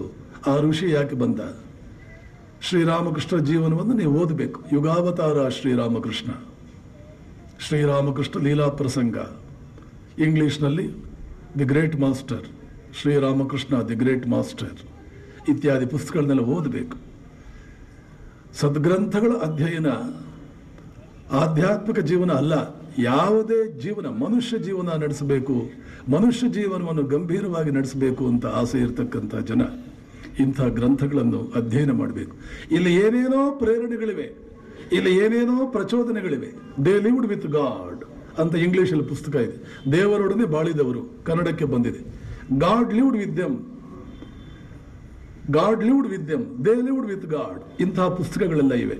ಎಂತೆಂಥ ಅದ್ಭುತವಾದ ಪುಸ್ತಕಗಳು, ಎಂತೆಂಥ ಪುಸ್ತಕಗಳು. ನೆನಪಿಟ್ಕೊಳ್ಳಿ, ನಿಜವಾದ ಸ್ನೇಹಿತರು, ನಿಜವಾದ ಸಂಪತ್ತುಗಳು. ಒಬ್ಬ ಮನುಷ್ಯನ, ವಿವೇಕಿ ಮನುಷ್ಯನ ನಿಜವಾದ ಸಂಪತ್ತು ಯಾವುದು? ಪುಸ್ತಕ. ಬೇಂದ್ರೆಯವರಿಗೆ ಎಷ್ಟೋ ಸಂದರ್ಭಗಳಲ್ಲಿ 2 ಹೊತ್ತು ಊಟಕ್ಕೂ ಇಲ್ಲದೆ ಇದ್ದಂಥ ದಿನಗಳಲ್ಲೂ, ಅಷ್ಟು ಬಡತನ ಇದ್ದಂಥ ದಿನಗಳಲ್ಲೂ ಅವರಲ್ಲಿ 1 ಲಕ್ಷ ಪುಸ್ತಕ. ಇವತ್ತು ಬೇಂದ್ರೆ ಮೆಮೋರಿಯಲ್ ನೀವು ನೋಡಿದ್ರೆ ಧಾರವಾಡದಲ್ಲಿ ಗೊತ್ತಾಗುತ್ತೆ, ಒಂದು ಲೈಬ್ರರಿಯೇ ಇತ್ತು ಅವ್ರ ಹತ್ರ. ಯಾವುದೇ ಒಬ್ಬ ವಿದ್ಯಾವಂತನ ಮನೆಗೆ ನೀವು ಹೋಗಿ ನೋಡಿ, ಒಬ್ಬ ಪ್ರಬುದ್ಧ ವ್ಯಕ್ತಿ, ಜೀವನದಲ್ಲಿ ತಪ್ಪು ಹೆಜ್ಜೆಗಳನ್ನು ಇಡಲಿಲ್ಲ ಈ ವ್ಯಕ್ತಿ, ಪ್ರಜ್ಞಾವಂತನಾಗಿ ಬಾಳಿದ್ದಾನೆ ಈ ವ್ಯಕ್ತಿ ಅಂತ ನೀವು ಯಾರಿಗೆ ಅಂದ್ಕೊಳ್ತೀರೋ ಅವರ ಮನೆಗೆ ಹೋಗಿ ನೋಡಿ, ಅಲ್ಲೊಂದು 1000-2000 ಪುಸ್ತಕಗಳಿರುತ್ತವೆ. ಇವನು ಇಷ್ಟೆಲ್ಲ ಓದಿದ್ದಾನೆ, ಇಷ್ಟು ಕಳಪೆ ವ್ಯಕ್ತಿತ್ವ ಇದೆಯಲ್ಲ, ಇಷ್ಟು ದೊಡ್ಡ ಅಧಿಕಾರಿ, ಇಷ್ಟು ಕಳಪೆ ಇವನ ವ್ಯಕ್ತಿತ್ವ, ಇಷ್ಟೆಲ್ಲ ಇದೆ ಇವನಿಗೆ, ಇಷ್ಟು ಕಳಪೆಯಾಗಿ ಬದುಕ್ತಾ ಇದ್ದಾನಲ್ಲ, ಅವನ ಮನೆಗೆ ಹೋಗಿ ಅಲ್ಲಿ ನಿಮಗೆ ಪುಸ್ತಕ ಕಾಣಲ್ಲ. ಒಬ್ಬ ಪ್ರಬುದ್ಧ ವ್ಯಕ್ತಿ, ಯಾರ ಜೀವನ ನಾವು ಮೆಚ್ಚಿಕೊಳ್ಳೋ ಹಾಗಿದೆಯೋ, ಗಂಭೀರವಾಗಿದೆಯೋ, ಅರ್ಥಪೂರ್ಣವಾಗಿದೆಯೋ, ಹೌದು ಹೌದು ಅನ್ನೋ ಹಾಗಿದೆಯೋ, ಅಲ್ಲಿ ಒಂದು ಗ್ರಂಥ ರಾಶಿ ಇರುತ್ತೆ, ಒಂದು ಗ್ರಂಥ ಭಂಡಾರ ಇರುತ್ತೆ. ಬೇರೆಲ್ಲವೂ ಇದೆ, ಆದರೆ ಪ್ರಬುದ್ಧತೆಯ ಕೊರತೆ ಇದೆ, ಪ್ರಜ್ಞಾವಂತಿಕೆಯ ಕೊರತೆ ಇದೆ. ಯಾಕೆ ಅಂದರೆ ಆ ಮನೆಯಲ್ಲಿ ಗ್ರಂಥಗಳಿರಲ್ಲ, ಗ್ರಂಥ ಭಂಡಾರವಿರಲ್ಲ. ಪುಸ್ತಕಗಳು ಒಂದು ರೀತಿಯ ದೇವತೆಗಳು, ವೇಷ ಮರೆಸ್ಕೊಂಡಿರ್ತಕ್ಕಂಥ ಮಹಾಗುರುಗಳು, ವೇಷ ಮರೆಸ್ಕೊಂಡಿರ್ತಕ್ಕಂಥ ಮಹಾಗುರುಗಳು. ಅಂದರೆ ಯಾರಂದ್ರೆ ಅವರು ಬರೆದಿರ್ತಕ್ಕಂಥ ಪುಸ್ತಕವನ್ನು ಓದಬಾರದು. ಬರದ ವ್ಯಕ್ತಿ ಯಾರು? ಯಾರು ಸತ್ಯದ ಸಂಪೂರ್ಣ ಪರಿಚಯ ಮಾಡಿಕೊಂಡಿದ್ದಾನೋ, ಪೂರ್ಣ ಸತ್ಯದ ಪರಿಚಯ ಮಾಡಿಕೊಂಡಿದ್ದಾನೋ ಅವನು ಬರೆದಿರ್ತಕ್ಕಂಥ ಪುಸ್ತಕಗಳನ್ನು ಮಾತ್ರವೇ ಓದಬಹುದು. ಈ ಸಂದರ್ಭದಲ್ಲಿ ಸ್ಪಷ್ಟವಾಗಿ ಹೇಳಬಲ್ಲೆ, ಶ್ರೀರಾಮಕೃಷ್ಣರನ್ನು ಕುರಿತ, ಶ್ರೀರಾಮಕೃಷ್ಣರ ಬಾಯಿಂದ ಬಂದಿರತಕ್ಕಂಥ ಮಾತುಗಳನ್ನು ಒಳಗೊಂಡಿರುವ, ಶಾರದಾ ಮಾತೆಯನ್ನು ಕುರಿತ, ವಿವೇಕಾನಂದರನ್ನು ಕುರಿತ, ಅವರ 3 ಜನರ ಬಾಯಿಂದ ಬಂದಿರತಕ್ಕಂಥ ಮಾತುಗಳನ್ನು ಒಳಗೊಂಡಿರುವ ಪುಸ್ತಕಗಳನ್ನು ಯಾವ ಹೆದರಿಕೆಯೂ ಇಲ್ಲದೆ, ನಿಸ್ಸಂಶಯವಾಗಿ, ಸ್ಪಷ್ಟವಾಗಿ, ಯಾವ ಭಯವೂ ಇಲ್ಲದೆ ತಗೊಂಡು ಎಷ್ಟು ಬೇಕಾದರೂ ಓದಿಬಿಡಬಹುದು.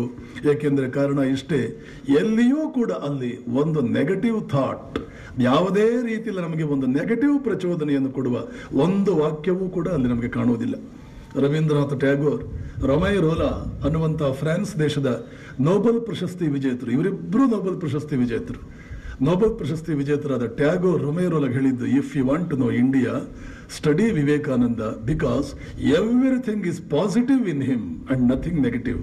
ಯಾವುದೇ ನೆಗೆಟಿವ್ ಚಿಂತನೆ ಇಲ್ಲ ಅವರಲ್ಲಿ, ಸಂಪೂರ್ಣವಾಗಿ ಪಾಸಿಟಿವ್ ಚಿಂತನೆ ಇದೆ. ರಾಮಕೃಷ್ಣರದು ಹಾಗೇ ಇದೆ, ಶಾರದಾ ಮಾತೆದು ಕೂಡ ಹಾಗೇ ಇದೆ. ಹೀಗೆ ನಾವು ಆ 16 ಜನ ಯಾವುದೋ ಒಂದು ಪ್ರವಚನ ಕೇಳಿಯೋ, ಒಂದು ಪುಸ್ತಕವನ್ನು ಓದಿಯೋ, ಆ ಯುವಕರೆಲ್ಲರಿಗೂ ಗಂಭೀರವಾದಂಥ ಒಂದು ಆಧ್ಯಾತ್ಮಿಕತೆ ಕಡೆಗೆ ಒಂದು ಸ್ವಲ್ಪ ಒಲವು ಬಂದಿದೆ. ನರೇಂದ್ರನಂತೂ ಕಾಲೇಜಿನ ಇಂಗ್ಲಿಷ್ ಪ್ರೊಫೆಸರ್ ಹೇಳಿದ ಮಾತು ಕೇಳಿಕೊಂಡು ರಾಮಕೃಷ್ಣ ಹತ್ರ ಬಂದ. ನರೇಂದ್ರನಿಗೆ ಕೆಲವು ಜನ ಸ್ನೇಹಿತರೆಲ್ಲ ಬ್ರಹ್ಮ ಸಮಾಜಕ್ಕೆ ಹೋಗ್ತಿದ್ರು. ದಕ್ಷಿಣೇಶ್ವರದಲ್ಲಿ ಒಬ್ಬರು ಸಂತರಿದ್ದಾರೆ, ಅದ್ಭುತ ವ್ಯಕ್ತಿಗಳು, ನೀನು ನೋಡ್ತೀಯಾ, ಅವರನ್ನು ನೋಡೋಕೆ ಇಷ್ಟಪಡ್ತೀಯಾ? ನರೇಂದ್ರನ ಜೊತೆ ಇನ್ನೂ 4 ಜನ ಬಂದರು. ಅವರು ರಾಮಕೃಷ್ಣರನ್ನು ನೋಡಿದರು. ಅವರನ್ನೆಲ್ಲ ಆಕರ್ಷಿಸಿದ್ದು ಶಾಸ್ತ್ರ ಗ್ರಂಥಗಳಲ್ಲಿ ಏನು ಇದೆಯೋ ಅದು ರಾಮಕೃಷ್ಣರು ಹೇಳ್ತಾ ಇದ್ದುದಲ್ಲ, ಸ್ವಯಂ ತಾವೇ ಆ ಮಹಾಮೂರ್ತಿ ಆಗಿದ್ದದ್ದು. ವಿಶೇಷವಾಗಿ ಕ್ಷಣಕ್ಕೊಮ್ಮೆ ರಾಮಕೃಷ್ಣ ಹೋಗ್ತಾ ಇದ್ದಂಥ ಸಮಾಧಿ ಸ್ಥಿತಿ, ಅವರದೊಂದು ಫೋಟೋ ಇದೆ. ಬಲಗೈ ಹೀಗೆ ಮೇಲೆ ಮಾಡಿ ಎಡಗೈ ಎದೆ ಹತ್ರ ಇಟ್ಕೊಂಡು ನಿಂತ್ಕೊಳ್ತಾರೆ. ಸಂಪೂರ್ಣವಾಗಿ ಶಾರೀರಿಕ ಪ್ರಜ್ಞೆ ಹೋಗಿಬಿಟ್ಟಿರುತ್ತೆ. ಸಮಾಧಿ ಸ್ಥಿತಿಯಿಂದ ನೆನಪಿಟ್ಕೊಳ್ಬೇಕು, ಆವಾಗ ಮನುಷ್ಯನ ಜೀವವೇ ಇರೋದಿಲ್ಲ. ಸಮಾಧಿಯ ಕಾಲದಲ್ಲಿ ಹೃದಯದ ಬಡಿತ ನಿಂತು ಹೋಗಿರುತ್ತೆ, ಶ್ವಾಸಕೋಶಗಳು ಕೆಲಸ ಮಾಡುವುದನ್ನು ನಿಲ್ಲಿಸುತ್ತವೆ, ಸಂಪೂರ್ಣವಾಗಿ ಹೃದಯದ ಬಡಿತ ನಿಂತು ಹೋಗುತ್ತೆ. ಶರೀರಕ್ಕೆ ಏನಾದರೂ ಒಂದು ಕಡೆ ಗಾಯವಾದರೆ ಆಗ ರಕ್ತವೂ ಕೂಡ ಬರುವುದಿಲ್ಲ. ಯಾಕೆ? ಹೃದಯವೇ ಕೆಲಸ ಮಾಡುವುದಿಲ್ಲ. ಅಷ್ಟೇ ಅಲ್ಲ, ಕಣ್ಣು ರೆಪ್ಪೆಯನ್ನು ಅಗಲಿಸಿ ಕಣ್ಣು ಒಳಗಡೆ ಗುಡ್ಡೆ ಆಗಿದೆ ಅಂತ ನೋಡಿದ್ರೆ ಕಲ್ಲಿನಷ್ಟು ಗಟ್ಟಿಯಾಗಿರುತ್ತೆ. ಒಂದು ರೀತಿಯಲ್ಲಿ ಶವದ ಲಕ್ಷಣಗಳೆಲ್ಲ ಬಂದ್ಬಿಟ್ಟಿರುತ್ತೆ. ಒಂದು ಹೆಣದ ಲಕ್ಷಣಗಳು ಸಂಪೂರ್ಣವಾಗಿ ಬಂದು, ಯಾಕೆ ಅವನ ಅಹಂ ಅನ್ನುವಂಥದ್ದು. ಸಾಮಾನ್ಯವಾಗಿ ನಾವು ತಿಳ್ಕೊಳ್ಳುವುದು ಮನುಷ್ಯನ ಅಸ್ತಿತ್ವಕ್ಕೆ ಕಾರಣವೇನು? ಅವನ ಪ್ರಾಣ. ಇದೆಲ್ಲ ಅರ್ಧ ಸತ್ಯಗಳು. ಅವನ ಪ್ರಾಣ ಅನ್ನುವಂಥದ್ದು ಅರ್ಧ ಸತ್ಯ. ಪ್ರಾಣಕ್ಕೆ ಕಾರಣವೇನು? ಅವನ ಉಸಿರಾಟ. ಅದಂತೂ ಪೂರ್ಣ ಸತ್ಯಹೀನತೆ, ಅದಂತೂ ಪೂರ್ಣ ಸುಳ್ಳು. ತಿಂಗಳಾನುಗಟ್ಲೆ ವರ್ಷಾನುಗಟ್ಲೆ ಉತ್ತರ ಇಂಡಿಯಾದಲ್ಲಿ ಸ್ವಯಂ ವಿವೇಕಾನಂದರೇ ನೋಡಿದ್ದಾರೆ. ಒಂದು ಕಡೆ ಉತ್ತರ ಇಂಡಿಯಾದಲ್ಲಿ ಓಡಾಡ್ತಾ ಇದ್ದಾಗ ಒಂದು ಊರಿಗೆ ಹೋಗಿದ್ರು. ಆ ಊರಿನಲ್ಲಿ ದೊಡ್ಡ ತಮಟೆ ಎಲ್ಲ ಹೊಡಿತಾ ಇದ್ರು. ಏನು ಇವತ್ತು ಸಂಭ್ರಮ ಅಂತ ಕೇಳಿದಾಗ, ನಮ್ಮೂರಿಗೆ ಒಬ್ಬ ಯೋಗಿ ಬಂದಿದ್ರು 6 ತಿಂಗಳ ಕಾಲ. 6 ತಿಂಗಳ ಹಿಂದೆ ಅವರು ಒಂದು ಸವಾಲು ಹಾಕಿದ್ರು ಊರಿನವರಿಗೆ, ನಾನು ಬೇಕಾದರೆ 6 ತಿಂಗಳು ಒಳಗಡೆ ಒಂದು ಕಡೆ ಭೂಮಿ ಒಳಗಡೆ ಯಾವ ಉಸಿರಾಟವೂ ಇಲ್ಲದೆ ನಾನು ಇದ್ಬಿಟ್ಟು ಎದ್ದು ಬರ್ತೇನೆ. ಊರಿನವರು ಆ ಸವಾಲು ತಗೊಂಡ್ರು. ಒಂದು ಗುಂಡಿ ತೋಡಿದ್ರು, ಅದರ ಒಳಗಡೆ ಆ ಯೋಗಿಯನ್ನ ಬಿಟ್ರು. ಅದರ ಮೇಲೆ ದೊಡ್ಡದೊಂದು ಬಂಡೆ ಹಾಸಿದ್ರು, ಒಂದು ಚಪ್ಪಡಿ ಕಲ್ಲು ಹಾಸಿದ್ರು. ಅದು ಹೊಲ. ಆ ಹೊಲದಲ್ಲಿ ಬೆಳೆ ಬೆಳೆದ್ರು. ಆ ಬೆಳೆ 6 ತಿಂಗಳ ಕಾಲ ಬೆಳೆಯುವಂತಹ ಬೆಳೆ. ಆ ಬೆಳೆ ಈಗ ಕುಯ್ಲಿಗೆ ಬಂದಿದೆ, ಕುಯ್ಲಾಗಿದೆ. ಇವತ್ತು ಹೋಗಿ ಆ ಯೋಗಿಯನ್ನು ಆಚೆಗೆ ತಗೊಂಡ್ಬರ್ಬೇಕು. ಅದಕ್ಕೆ ಹೊರಟಿದ್ದೀವಿ, ನೀವು ಬರ್ತೀರಾ? ವಿವೇಕಾನಂದರು ಬಹಳ ಕುತೂಹಲದಿಂದ ಹೋಗಿ ನೋಡಿದ್ರು. ಆ ಬಂಡೆಯದ ಜಾಗಕ್ಕೆ ಹೋದರು. ಬಂಡೆಯನ್ನು ಸರಿಸಿದ್ರು. ನಿದ್ದೆಯಿಂದ ಎದ್ದು ಬಂದಂತೆ ಆ ಯೋಗಿ ಎದ್ದು ಬಂದ. 6 ತಿಂಗಳ ಕಾಲ ಭೂಮಿಯ ಒಳಗಡೆ ಇದ್ದ. ಉಸಿರಾಟ ಜೀವಕ್ಕೆ ಕಾರಣ. ಯಾವ ಸತ್ಯ ಇದು? ಇದನ್ನು ಮೆಡಿಕಲ್ ಬುಕ್ಸ್ ಹೇಳಬಹುದು. ಅವರಿಗೆಲ್ಲ ಪಾಶ್ಚಿಮಾತ್ಯ ಜನರು ಪೂರ್ಣ ಸತ್ಯದ ಪರಿಚಯ ಮಾಡಿಕೊಂಡವರಲ್ಲ. ಭಾರತೀಯರು ಉಸಿರಾಟ ನಮ್ಮ ಪ್ರಾಣಕ್ಕೆ ಕಾರಣ ಅಂತ ಎಂದಿಗೂ ಹೇಳೋದಿಲ್ಲ. ಅದು ಒಂದು ಹಂತದ ಮನುಷ್ಯನಿಗೆ, ಒಂದು ಕೆಳಹಂತದ ಮನುಷ್ಯನಿಗೆ ಉಸಿರಾಟ ಪ್ರಾಣಕ್ಕೆ ಕಾರಣವಾಗೋದು. ಜೀವ ಉಳಿಯುವುದಕ್ಕೆ ಉಸಿರಾಟ ಕೆಳಹಂತದ ಮನುಷ್ಯನಿಗೆ, ಎಲ್ಲರಿಗೂ ಅಲ್ಲ. ಹಾಗಾದ್ರೆ ಇನ್ಯಾವುದು ಎಲ್ಲರಿಗೂ ಕಾರಣ? ಬೆನ್ನು ಮೂಳೆಯಲ್ಲಿ ಒಂದು ಶಕ್ತಿಯ ಸಂಚಾರವಾಗುತ್ತದೆ. ಅದು ಇನ್ನೂ ಮೇಲ್ಮಟ್ಟದ ಮನುಷ್ಯನಿಗೆ ಜೀವವಿರುವುದಕ್ಕೆ, ಜೀವಧಾರಣೆಗೆ ಕಾರಣವಾಗುತ್ತದೆ. ಇನ್ನೊಬ್ಬ ಮನುಷ್ಯ ಇದ್ದಾನೆ, ಅವನು ಅಹಂಕಾರ ನೆಲೆಸಿದ್ರೆ ಸಾಕು. ಅಹಂಕಾರ ಅನ್ನುವಂತಹದ್ದು ಅವನಲ್ಲಿ ನೆಲೆಸಿದ್ರೆ ಸಾಕು, ಬೇರೆನ್ನೇನೂ ಇಲ್ಲ ಅಂದ್ರೆ ಜೀವಧಾರಣೆಯಾಗುತ್ತದೆ. ಅತ್ಯಂತ ಮೇಲ್ಮಟ್ಟದ ಮನುಷ್ಯ ಇದ್ದಾನೆ, ಅವನು ಅಹಂಕಾರವನ್ನು ತ್ಯಜಿಸಿಯೂ ಎಲ್ಲ ನಿಯಮಗಳನ್ನು ಮೀರಿ ಅವನು ಬೇಕಾದ್ರೆ ಬದುಕಬಲ್ಲ. ಅವನು ನಿಯಮ ಬಾಹಿರ, ನಿಯಮಾತೀತ. ಈ ಸಮಾಧಿ ಸ್ಥಿತಿ ನಿಯಮಾತೀತ ವ್ಯಕ್ತಿಯ ಲಕ್ಷಣ. ಇಲ್ಲಿ ಅಹಂ ಅನ್ನುವಂಥದ್ದು, ನಾನು ಅಂಥವನು ಇಂಥವನು, ಅದ್ಯಾವ ಲಕ್ಷಣವೂ ಇರೋದಿಲ್ಲ. ಹಾಗಾದರೆ ನಾನು ಏನಾಗಿದ್ದೇನೆ? ನಾನು ಬ್ರಹ್ಮವಾಗಿದ್ದೇನೆ. ಈ ಸ್ಥಿತಿಯಲ್ಲೇ ಮನುಷ್ಯ ಹೇಳೋದು ಅಹಂ ಬ್ರಹ್ಮಾಸ್ಮಿ. ಈಗ ನಿಜಕ್ಕೆ 100ಕ್ಕೆ 100 ಅವನು ಬ್ರಹ್ಮವಾಗಿದ್ದಾನೆ. ಈ ಸ್ಥಿತಿ ಪ್ರತಿಯೊಬ್ಬರಲ್ಲೂ ಇದೆ, ನನ್ನಲ್ಲಿದೆ, ನಿಮ್ಮಲ್ಲಿದೆ, ಪ್ರತಿಯೊಬ್ಬರಲ್ಲೂ ಇದೆ. ಇದನ್ನ ತುರೀಯಾವಸ್ಥೆ ಅಂತ ಕರಿತೇವೆ. ಈಗ ನಾನು ಮಾತಾಡ್ತಾ ಇದ್ದೇನೆ ಜಾಗೃತಾವಸ್ಥೆ. ಇಲ್ಲಿ ನನ್ನ ಇಂದ್ರಿಯಗಳು ಬಹಳ ಚುರುಕಾಗಿವೆ. ಬೇರೆಲ್ಲವೂ ಕೂಡ ಇಂದ್ರಿಯಗಳು ಮಾತ್ರ ಚುರುಕಾಗಿದ್ದು, ಬೇರೆಲ್ಲವೂ ಕೂಡ ಇಂದ್ರಿಯಗಳಿಗೆ ಪೂರಕವಾಗಿವೆ. ಇಂದ್ರಿಯಗಳು ಕಾರ್ಯ ಮಾಡುವುದಕ್ಕೆ ಪೂರಕವಾಗಿವೆ. ಇಂದ್ರಿಯಗಳು ಮಾತ್ರ ಪೂರ್ತಿಯಾಗಿ ಕಾರ್ಯಶೀಲವಾಗಿವೆ. ಅಲ್ಲಿ ಯಾವುದೋ ಒಂದು ಮಗು ಬಂದಿದೆಯಲ್ಲ, ಯಾವುದೋ ಒಂದು ಮಗು ಕೂಗ್ತಾ ಇದೆ. ನಾಳೆಯಿಂದ ಆ ಮಕ್ಕಳನ್ನು ಕರ್ಕೊಂಡ್ಬರಬಾರದು. ಇದು ಜಾಗೃತಾವಸ್ಥೆ, ಎಲ್ಲಿ ಇಂದ್ರಿಯಗಳು 100ಕ್ಕೆ 100 ಚಟುವಟಿಕೆಯಿಂದ ಕೂಡಿರುತ್ತೆ. ಮನಸ್ಸು, ಬುದ್ಧಿ, ಅಹಂ, ಚಿತ್ತ. ಮನಸ್ಸು, ಬುದ್ಧಿ, ಚಿತ್ತ, ಅಹಂ, ಇವೆಲ್ಲ ಆತ್ಮ, ಇವೆಲ್ಲವೂ ಇಂದ್ರಿಯಗಳಿಗೆ ಸಹಾಯಕವಾಗಿರುತ್ತೆ. ಇದೊಂದು ಅವಸ್ಥೆ. This is one state of consciousness, ಒಂದು ಪ್ರಜ್ಞೆಯ ಅವಸ್ಥೆ. ಇದೊಂದು ಪ್ರಜ್ಞೆ. ಪ್ರಜ್ಞೆ ಅದ್ಭುತವಾಗಿದೆ ಒಳಗಡೆ ನಮ್ಮಲ್ಲಿ. ಅದು ಬ್ರಹ್ಮನಾಗುವ ಸಾಧ್ಯತೆಯನ್ನು ಇಟ್ಕೊಂಡಿದೆ, ಬ್ರಹ್ಮನಾಗುವ ಯೋಗ್ಯತೆ, ಶಕ್ತಿಯನ್ನು ಇಟ್ಕೊಂಡಿದೆ. ರಾಮಕೃಷ್ಣರು ಯಾವ ಸಮಾಧಿ ಸ್ಥಿತಿಗೆ ಹೋದರೂ ಅದೇ ಬ್ರಹ್ಮನಾಗುವ ಸ್ಥಿತಿ ಅಂದರೆ ಆ ಪ್ರಜ್ಞೆ ನಮ್ಮಲ್ಲೂ ಇದೆ. ಈಗ ನನ್ನಲ್ಲಿದೆ, ನಿಮ್ಮಲ್ಲಿ ಕುಳಿತಿರುವ ಎಲ್ಲರಲ್ಲೂ ಇದೆ, ಬೇರೆಲ್ಲರೂ ಇರೋ ಅವರಲ್ಲೂ ಇದೆ. ಆದರೆ ಈಗ ಇದು ಜಾಗೃತ ಅವಸ್ಥೆ. ಇನ್ನೊಂದು ಸ್ವಲ್ಪ ಹೊತ್ತಾದ ಮೇಲೆ, ಇಂದ್ರಿಯಗಳಿಗೆಲ್ಲ ದಣಿವಾದ ಮೇಲೆ, ಆ ಪ್ರಜ್ಞೆಯೇ ಕೂಡ ಇಂದ್ರಿಯಗಳಿಂದ ಸ್ವಲ್ಪ ದೂರಕ್ಕೆ ಹೋಗುತ್ತವೆ. ಯಾಕೆ? ಇಂದ್ರಿಯಗಳಿಗೆ ದಣಿವಾಗುತ್ತವೆ. ಆದ್ದರಿಂದ ಆ ಇಂದ್ರಿಯಗಳನ್ನು ಬಿಟ್ಟು ಅದು ದೂರಕ್ಕೆ ಹೋಗುತ್ತವೆ. ಪ್ರಜ್ಞೆ ಸ್ವಲ್ಪ ಒಳಕ್ಕೆ ಸರಿಯುತ್ತದೆ. ಆವಾಗ ಇಂದ್ರಿಯಗಳೆಲ್ಲ ನಿದ್ದೆ ಹೋಗುತ್ತವೆ. ಅದನ್ನೇ ನಾವು ಇಂದ್ರಿಯಗಳು ನಿಷ್ಕ್ರಿಯವಾಗುತ್ತವೆ. ಅದನ್ನೇ ನಾವು ನಿದ್ದೆ ಅಂತ, ದಣಿವಾಗಿದೆ ಆದ್ದರಿಂದ ನಿಷ್ಕ್ರಿಯವಾಗುತ್ತೆ. ಅದನ್ನೇ ನಾವು ಇಂದ್ರಿಯಗಳು ನಿದ್ದೆ ಮಾಡುತ್ತೇವೆ. ಅದು ನಿದ್ದೆ ಮಾಡ್ತಾ ಇರತಕ್ಕಂತಹದ್ದು ಇಂದ್ರಿಯಗಳು. ಕೆಲವು ಸಂದರ್ಭಗಳಲ್ಲಿ ಆ ಪ್ರಜ್ಞೆ ಎನ್ನುವಂತಹದ್ದು ಮನಸ್ಸಿನ ಒಳಗಡೆ ಸೇರಿಕೊಂಡು ಅಲ್ಲಿ ಕ್ರಿಯಾಶೀಲವಾಗುತ್ತೆ. ಇಂದ್ರಿಯಗಳು ಸುಮ್ಮನೆ ಮಲಗಿರುತ್ತೆ, ಮನಸ್ಸು ಮಾತ್ರ ಕ್ರಿಯಾಶೀಲವಾಗುತ್ತೆ. ಅದನ್ನು ಕರೀತೇವೆ ಸ್ವಪ್ನಾವಸ್ಥೆ, ಜಾಗೃತಾವಸ್ಥೆ, ಸ್ವಪ್ನಾವಸ್ಥೆ. ಇನ್ನು ಕೆಲವು ಸಂದರ್ಭಗಳಲ್ಲಿ ಇಂದ್ರಿಯಗಳಲ್ಲೂ ಇರಲ್ಲ, ಮನಸ್ಸಿನಲ್ಲೂ ಇರಲ್ಲ, ಇನ್ನಷ್ಟು ಒಳಕ್ಕೆ ಹೋಗುತ್ತೆ. ಇನ್ನಷ್ಟು ಒಳಗಡೆ ಒಂದು ಶರೀರ ಇದೆ ನಮ್ಮದು, ಕಾರಣ ಶರೀರ. ನಮ್ಮ ಸಂಸ್ಕಾರಗಳನ್ನೆಲ್ಲ ಆ ಕಾರಣ ಶರೀರದಲ್ಲಿ ನಾವು ಇಟ್ಕೊಂಡಿದ್ದೀವಿ. ಈಗ ನಾವು ಏನೇನು ಮಾಡ್ತೀವೋ ಈ ಜೀವನದಲ್ಲಿ ಅದೆಲ್ಲದಕ್ಕೂ ಕೂಡ ಆ ಕಾರಣ ಶರೀರದಲ್ಲಿರುವ ಏನೋ ಒಂದು ತುಣುಕು ಕಾರಣವಾಗುತ್ತದೆ, ಒಂದು ಸಂಸ್ಕಾರ ಕಾರಣವಾಗುತ್ತದೆ. ಆದ್ದರಿಂದಲೇ ನಾವು ಅದನ್ನು ಕಾರಣ ಶರೀರ ಅಂತ ಕರೀತೇವೆ. ಕಾರಣ ಶರೀರದಲ್ಲಿ ಹೋಗಿ ಸೇರಿಕೊಳ್ಳುತ್ತೆ.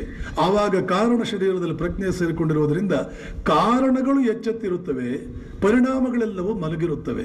ಇಂದ್ರಿಯಗಳು ಮಲಕ್ಕೊಳ್ಳುತ್ತೆ, ಮನಸ್ಸು ಮಲಕ್ಕೊಳ್ಳುತ್ತೆ, ಮತ್ತು ಅಹಂ ಅಥವಾ ಕಾರಣ ಶರೀರ ಅದು ಮಾತ್ರ ಎದ್ದಿರುತ್ತೆ. ಅದು ಸುಷುಪ್ತಿ. ಇಂದ್ರಿಯಗಳು ಎಚ್ಚರವಾಗಿದ್ದಾಗ ಜಾಗೃತ, ಮನಸ್ಸು ಜಾಗೃತವಾಗಿದ್ದಾಗ, ಮನಸ್ಸು ಎಚ್ಚರವಾಗಿದ್ದಾಗ ಸ್ವಪ್ನ. ಇವೆರಡೂ ಇಲ್ಲ, ಸುಮ್ಮನೆ ಇದೆ. ಸುಮ್ಮನೆ ಎದ್ದ ಮೇಲೆ ಏನೂ ಗೊತ್ತಾಗ್ಲಿಲ್ಲ, ಚೆನ್ನಾಗಿ ನಿದ್ದೆ ಬಂತು ಅನ್ನುವಷ್ಟು ಪ್ರಜ್ಞೆ ಇರುತ್ತೆ. ಚೆನ್ನಾಗಿ ನಿದ್ದೆ ಬಂತು, ಏನೂ ಗೊತ್ತಾಗ್ಲಿಲ್ಲ ಅನ್ನೋಷ್ಟು ಪ್ರಜ್ಞೆ ಇದೆ. ಏನೂ ಗೊತ್ತಾಗ್ಲಿಲ್ಲ ಅನ್ನುವಂಥದ್ದು ಕೂಡ ಒಂದು ಪ್ರಜ್ಞೆಯೇ. ಏನೂ ಗೊತ್ತಾಗ್ಲಿಲ್ಲ ಅಷ್ಟು ಮಾತ್ರ ಪ್ರಜ್ಞೆ ಇರುತ್ತೆ. ಅದನ್ನು ನಾವು ಕರಿತೀವಿ ಸುಷುಪ್ತಿ. ಯಾವಾಗ ಇಂದ್ರಿಯಗಳನ್ನು ಸಂಪೂರ್ಣವಾಗಿ ನಿಷ್ಕ್ರಿಯಗೊಳಿಸ್ತೀಯೋ ಮನುಷ್ಯ, ಮನಸ್ಸನ್ನು ಸಂಪೂರ್ಣವಾಗಿ ನಿಷ್ಕ್ರಿಯಗೊಳಿಸ್ತೀಯೋ ಮನುಷ್ಯ, ಕಾರಣ ಶರೀರವನ್ನು ಸಂಪೂರ್ಣವಾಗಿ ನಿಷ್ಕ್ರಿಯಗೊಳಿಸ್ತೀಯೋ ಮನುಷ್ಯ, ಆವಾಗ ಒಳಗಡೆ ತುರಿಯ ಅವಸ್ಥೆ ಜಾಗೃತವಾಗುತ್ತದೆ. ಆತ್ಮ ಎದ್ದು ನಿಂತುಕೊಳ್ತಾನೆ. ಅದು ಸಮಾಧಿ. ಅದಕ್ಕೋಸ್ಕರವೇ ಧ್ಯಾನವನ್ನು ನಾವು ಅಭ್ಯಾಸ ಮಾಡುವಾಗ ಕಣ್ಣನ್ನು ಮುಚ್ಚುತ್ತೇವೆ. ಏನಾದರೂ ಶಬ್ದವಾಗಿದ್ರೆ ಕಿವಿ ಕೇಳಿಸ್ಕೋಬೇಡ ಅಂತೇವೆ. ಯಾಕೆ? ಇಂದ್ರಿಯಗಳನ್ನೆಲ್ಲ ಸ್ಟಿಲ್ ಮಾಡಬೇಕಾಗಿದೆ, ನಾವು ನಿಷ್ಕ್ರಿಯಗೊಳಿಸಬೇಕಾಗಿದೆ. ಹಾಗೆಯೇ ಮನಸ್ಸು ಕೂಡ ಅಲ್ಲಿ ಇಲ್ಲಿ ಹೋಗದಂತೆ ಮನಸ್ಸನ್ನು ನಿಷ್ಕ್ರಿಯಗೊಳಿಸಬೇಕಾಗಿದೆ. ಆದರೆ ಒಮ್ಮೆಲೆ ಮನಸ್ಸನ್ನು ನಿಷ್ಕ್ರಿಯಗೊಳಿಸೋದಕ್ಕಾಗೋದಿಲ್ಲ.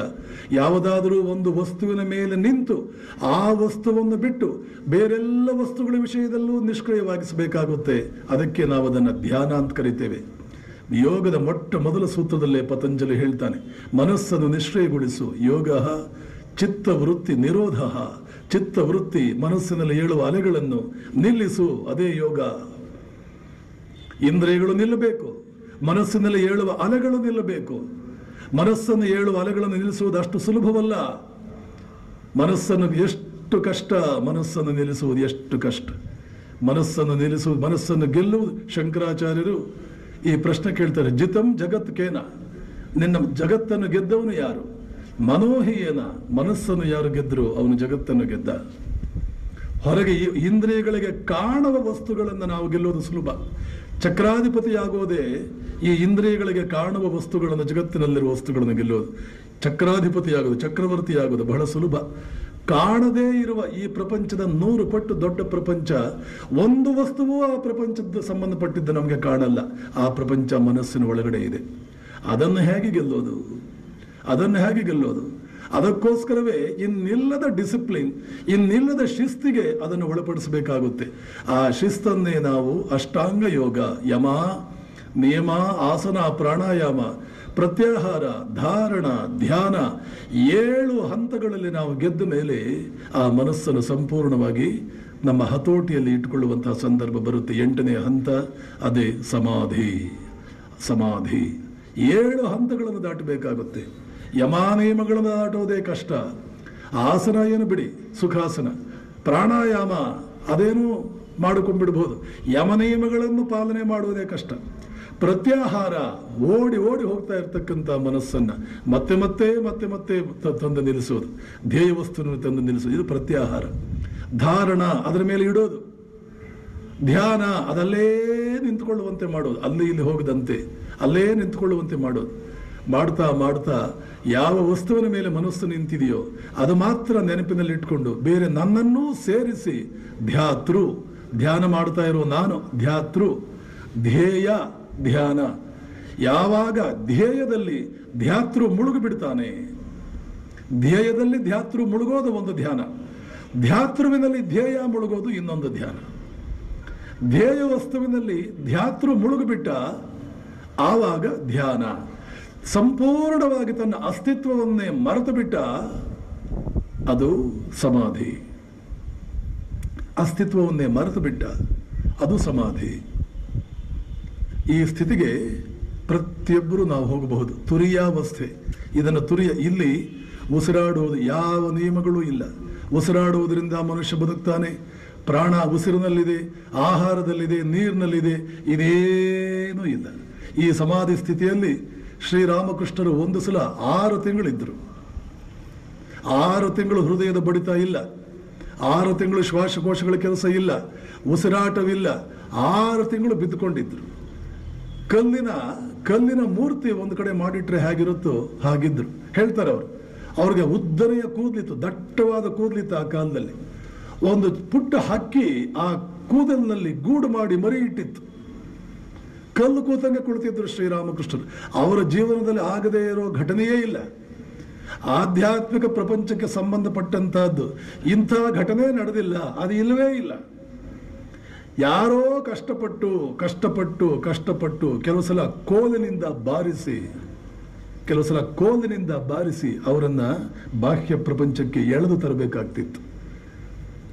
ಆದ್ದರಿಂದ ಮೊದಲನೇ ಸಲ ಶಾರದಾದೇವಿಯವರು ಗಂಡನ ಮನೆಗೆ ಬಂದಾಗ ಆ ವೇಳೆಗಾಗಲೇನೆ ಇದನ್ನೆಲ್ಲ ಸಮಾಧಿಗಳು ಕೂತ್ರೆ ನಿಂತ್ರೆ 10 ಸಲ ದಿನಕ್ಕೆ ಬರ್ತಾ ಇದ್ದಂಥ ಈ ಸಮಾಧಿ ಸ್ಥಿತಿಯನ್ನು ನೋಡಿ ಶಾರದಾ ಮಾತೆಯಲ್ಲಿ ಭಯ ಬೀಳ್ತಾಳೋ ಅಂತ ಹೇಳಿ ರಾಮಕೃಷ್ಣರು ಶಾರದಾ ಮಾತೆಗೆ ಹೇಳಿಕೊಡ್ತಾರೆ. ನೋಡು, ಕೆಲವು ಸಲ ನನಗೆ, ಅದು ರಾತ್ರಿ ಮಲಗಿಕೊಳ್ಳುವ ಸಮಯದಲ್ಲಿ ಒಂದೇ ಹಾಸಿಗೆ ಮೇಲೆ 6 ತಿಂಗಳು ಮಲಗಿಸಿಕೊಂಡು ತನ್ನ ಪತ್ನಿಯನ್ನ ತಮ್ಮನ್ನೇ ತಾವು ಪರೀಕ್ಷೆ ಮಾಡಿಕೊಂಡ್ರು. ಓ ಮನಸ್ಸೇ, ನಿಜಕ್ಕೂ ಕೂಡ ನೀನು ಅರಿಷಡ್ವರ್ಗಗಳನ್ನು ಗೆದ್ದಿದೆಯೇನು? ಗೆದ್ದಿದ್ರೆ ನೋಡು, ನಿನ್ನ ಧರ್ಮಪತ್ನಿ ಇಲ್ಲೇ ಇದ್ದಾಳೆ. ಯಾವ ವಸ್ತುವಿನ ಹಿಂದೆ ಈ ಪ್ರಪಂಚ ಓಡ್ತಾ ಇದೆಯೋ ಆ ವಸ್ತು ನಿನ್ನದು, ಅದರ ಯಜಮಾನ ನೀನು. ಇದನ್ನು ನೀನು, ನಿನ್ನ ವಸ್ತು ಇದು, ಬೇಕೆಂಬ ರೀತಿಯಲ್ಲಿ ಉಪಯೋಗಿಸಬಹುದು, ಬೇಕಿದ್ರೆ ಉಪಯೋಗಿಸ್ಕೋ. ಆದರೆ ಒಳಗೊಂದು ಹೊರಗೊಂದು ಆಷಾಢಭೂತಿಯಂತೆ ಮಾಡಬೇಡ, ಒಳಗೊಂದು ಹೊರಗೊಂದು ಮಾಡಬೇಡ ಅಂತ ತಮ್ಮ ಮನಸ್ಸಿಗೆ ತಾವೇ ಹೇಳಿಕೊಂಡು ಶಾರದಾ ಮಾತೆಯನ್ನು ತಮ್ಮ ಹಾಸಿಗೆಯಲ್ಲಿ 8 ತಿಂಗಳ ಕಾಲ ಮಲಗಿಸಿಕೊಂಡಿದ್ರು ಶ್ರೀರಾಮಕೃಷ್ಣರು. ಆದರೆ ಎಂದೂ ಒಂದೇ ಒಂದು ದಿನವೂ ಅವರ ಮನಸ್ಸು ಶಾರದಾ ಮಾತೆ ಒಂದ್ಸಲ ಕೇಳಿದ್ರು, ನನ್ನ ಕಡೆಗೆ ನಿಮ್ಮ ದೃಷ್ಟಿ ಏನು? ಯಾವ ದೃಷ್ಟಿಯಿಂದ ನೀವು ನನ್ನನ್ನು ನೋಡ್ತಾ ಇದ್ದೀರಿ? ಅವರಿಗೆ ಡೌಟ್ ಬಂತು ಶಾರದಾ ಮಾತೆಗೆ, ನಿಜಕ್ಕೂ ನನ್ನನ್ನು ಹೆಂಡತಿ ಅಂತ ಇವ್ರು ಕಾಣ್ತಿಲ್ಲ, ಹೆಂಡತಿಯಾಗಂತೂ ಕಾಣ್ತಿಲ್ಲ ನಾನು ಇವ್ರಿಗೆ, ನನ್ನನ್ನು ಹೆಂಡತಿ ಅಂತಂತೂ ಇವ್ರು ಅಂದ್ಕೊಂಡಿಲ್ಲ ಅಂತ ಸಂದೇಹ ಬಂದು ಒಂದು ದಿನ ಕಾಲು ಒತ್ತುತ್ತಾ ಕೇಳಿದ್ರು, ನನ್ನ ಕಡೆಗೆ ನಿಮ್ಮ ದೃಷ್ಟಿ ಏನು? ರಾಮಕೃಷ್ಣರು ಸ್ಪಷ್ಟವಾಗಿ ಹೇಳಿಯೇ ಬಿಟ್ರು, ನೋಡು, ದೇವಸ್ಥಾನದಲ್ಲಿ ಪೂಜೆ ಮಾಡುವಂತಹ ಭವತಾರಿಣಿ ದೇವಿ, ನಾನು ಪ್ರತಿನಿತ್ಯ ಪೂಜೆ ಮಾಡುವ ಭವತಾರಿಣಿ, ಅಲ್ಲಿ ಆ ಕೋಣೆಯಲ್ಲಿ ವಾಸ ಮಾಡ್ತಾ ಇರೋ ನನ್ನ ಹೆತ್ತ ತಾಯಿ, ಈಗ ಕಾಲು ಒತ್ತುತ್ತಾ ಇರೋ ನೀವು ಮೂವರು ಒಂದೇ ಸ್ಪಷ್ಟವಾಗಿ ಶ್ರೀರಾಮಕೃಷ್ಣರು ಹೇಳಿಯೇ ಬಿಟ್ರು. ಶಾರದಾ ಮಾತೆಗೆ ಹೇಳಿಕೊಟ್ಟಿದ್ರು ರಾಮಕೃಷ್ಣರು, ನನಗೆ ಈ ಸಮಾಧಿ ಸ್ಥಿತಿ ಬಂದರೆ ಕಿವಿಯಲ್ಲಿ ಇಂತಿಂಥ ಮಂತ್ರವನ್ನು ಹೇಳು, ಇಂಥ ಸಮಾಧಿ ಬಂದರೆ ಈ ಮಂತ್ರ ಹೇಳು. 16 ರೀತಿಯ ಸಮಾಧಿಗಳು, 18 ರೀತಿಯ ಸಮಾಧಿಗಳು ಅವರದು. ಇಂಥ ಸಮಾಧಿ ಬಂದರೆ ಇಂಥ ಮಂತ್ರ ಹೇಳು, ಇಂಥ ಸಮಾಧಿ ಬಂದರೆ ಇಂಥ ಮಂತ್ರ ಹೇಳು. ಒಂದು ಸಲ ಅಂತೂ ಇಡೀ ರಾತ್ರಿ ಮಂತ್ರ ಉಚ್ಚರಿಸಿ ಹೆದರಿಕೊಂಡು ಅವರ ಸೋದರಳಿಯ ಹೃದಯನನ್ನು ಕರ್ಕೊಂಡು ಬಂದು ಆ ಹೃದಯ ರಾಮ 2-3 ಗಂಟೆಗಳ ಕಾಲ ಕಿವಿಯಲ್ಲಿ ಮಂತ್ರ ಉಚ್ಚರಿಸಿ ಶ್ರೀರಾಮಕೃಷ್ಣರಿಗೆ ಬಾಹ್ಯ ಪ್ರಜ್ಞೆ ಮರಳುವ ಹಾಗಾಯಿತು. ಇಂಥ ಜೀವನ ಶ್ರೀರಾಮಕೃಷ್ಣ. ಇದನ್ನು ನಾನು ಯಾಕೆ ಹೇಳೋಕೆ ಹೊರಟೆ? ಮನುಷ್ಯನಾದವನು ಅರ್ಥ ಮಾಡಿಕೊಳ್ಳಬೇಕು, ಈ ತುರಿಯ ಅವಸ್ಥೆ ಎನ್ನುವಂಥ ಅವಸ್ಥೆ ಪ್ರತಿಯೊಬ್ಬರಿಗೂ ಕೂಡ ಸಾಧ್ಯವಿರ್ತಕ್ಕಂಥದ್ದು, ನಮ್ಮಲ್ಲಿ ಒಬ್ಬೊಬ್ಬರಿಗೂ ಸಾಧ್ಯವಿರ್ತಕ್ಕಂಥದ್ದು. ಆದರೆ ಅದಕ್ಕೆ ಬೇಕಾಗಿರ್ತಕ್ಕಂಥ ತಯಾರಿ, ಅದಕ್ಕೆ ಬೇಕಾಗಿರ್ತಕ್ಕಂಥ ಪ್ರೇರಣೆ, ಪ್ರಚೋದನೆ, ಆಸಕ್ತಿ ಇವೆಲ್ಲ ಕೂಡ ಬೇಕಾಗುತ್ತೆ. ಆ 16 ಜನ ಶಿಷ್ಯರನ್ನು ನೋಡಿದರೆ ಶ್ರೀರಾಮಕೃಷ್ಣರಿಗೆ ಸ್ಪಷ್ಟವಾಗಿ ಗೊತ್ತಾಗ್ತಾ ಇದೆ ನರೇಂದ್ರ ಯಾರು. ಹಿಂದಿನ ಜನ್ಮದಲ್ಲಿ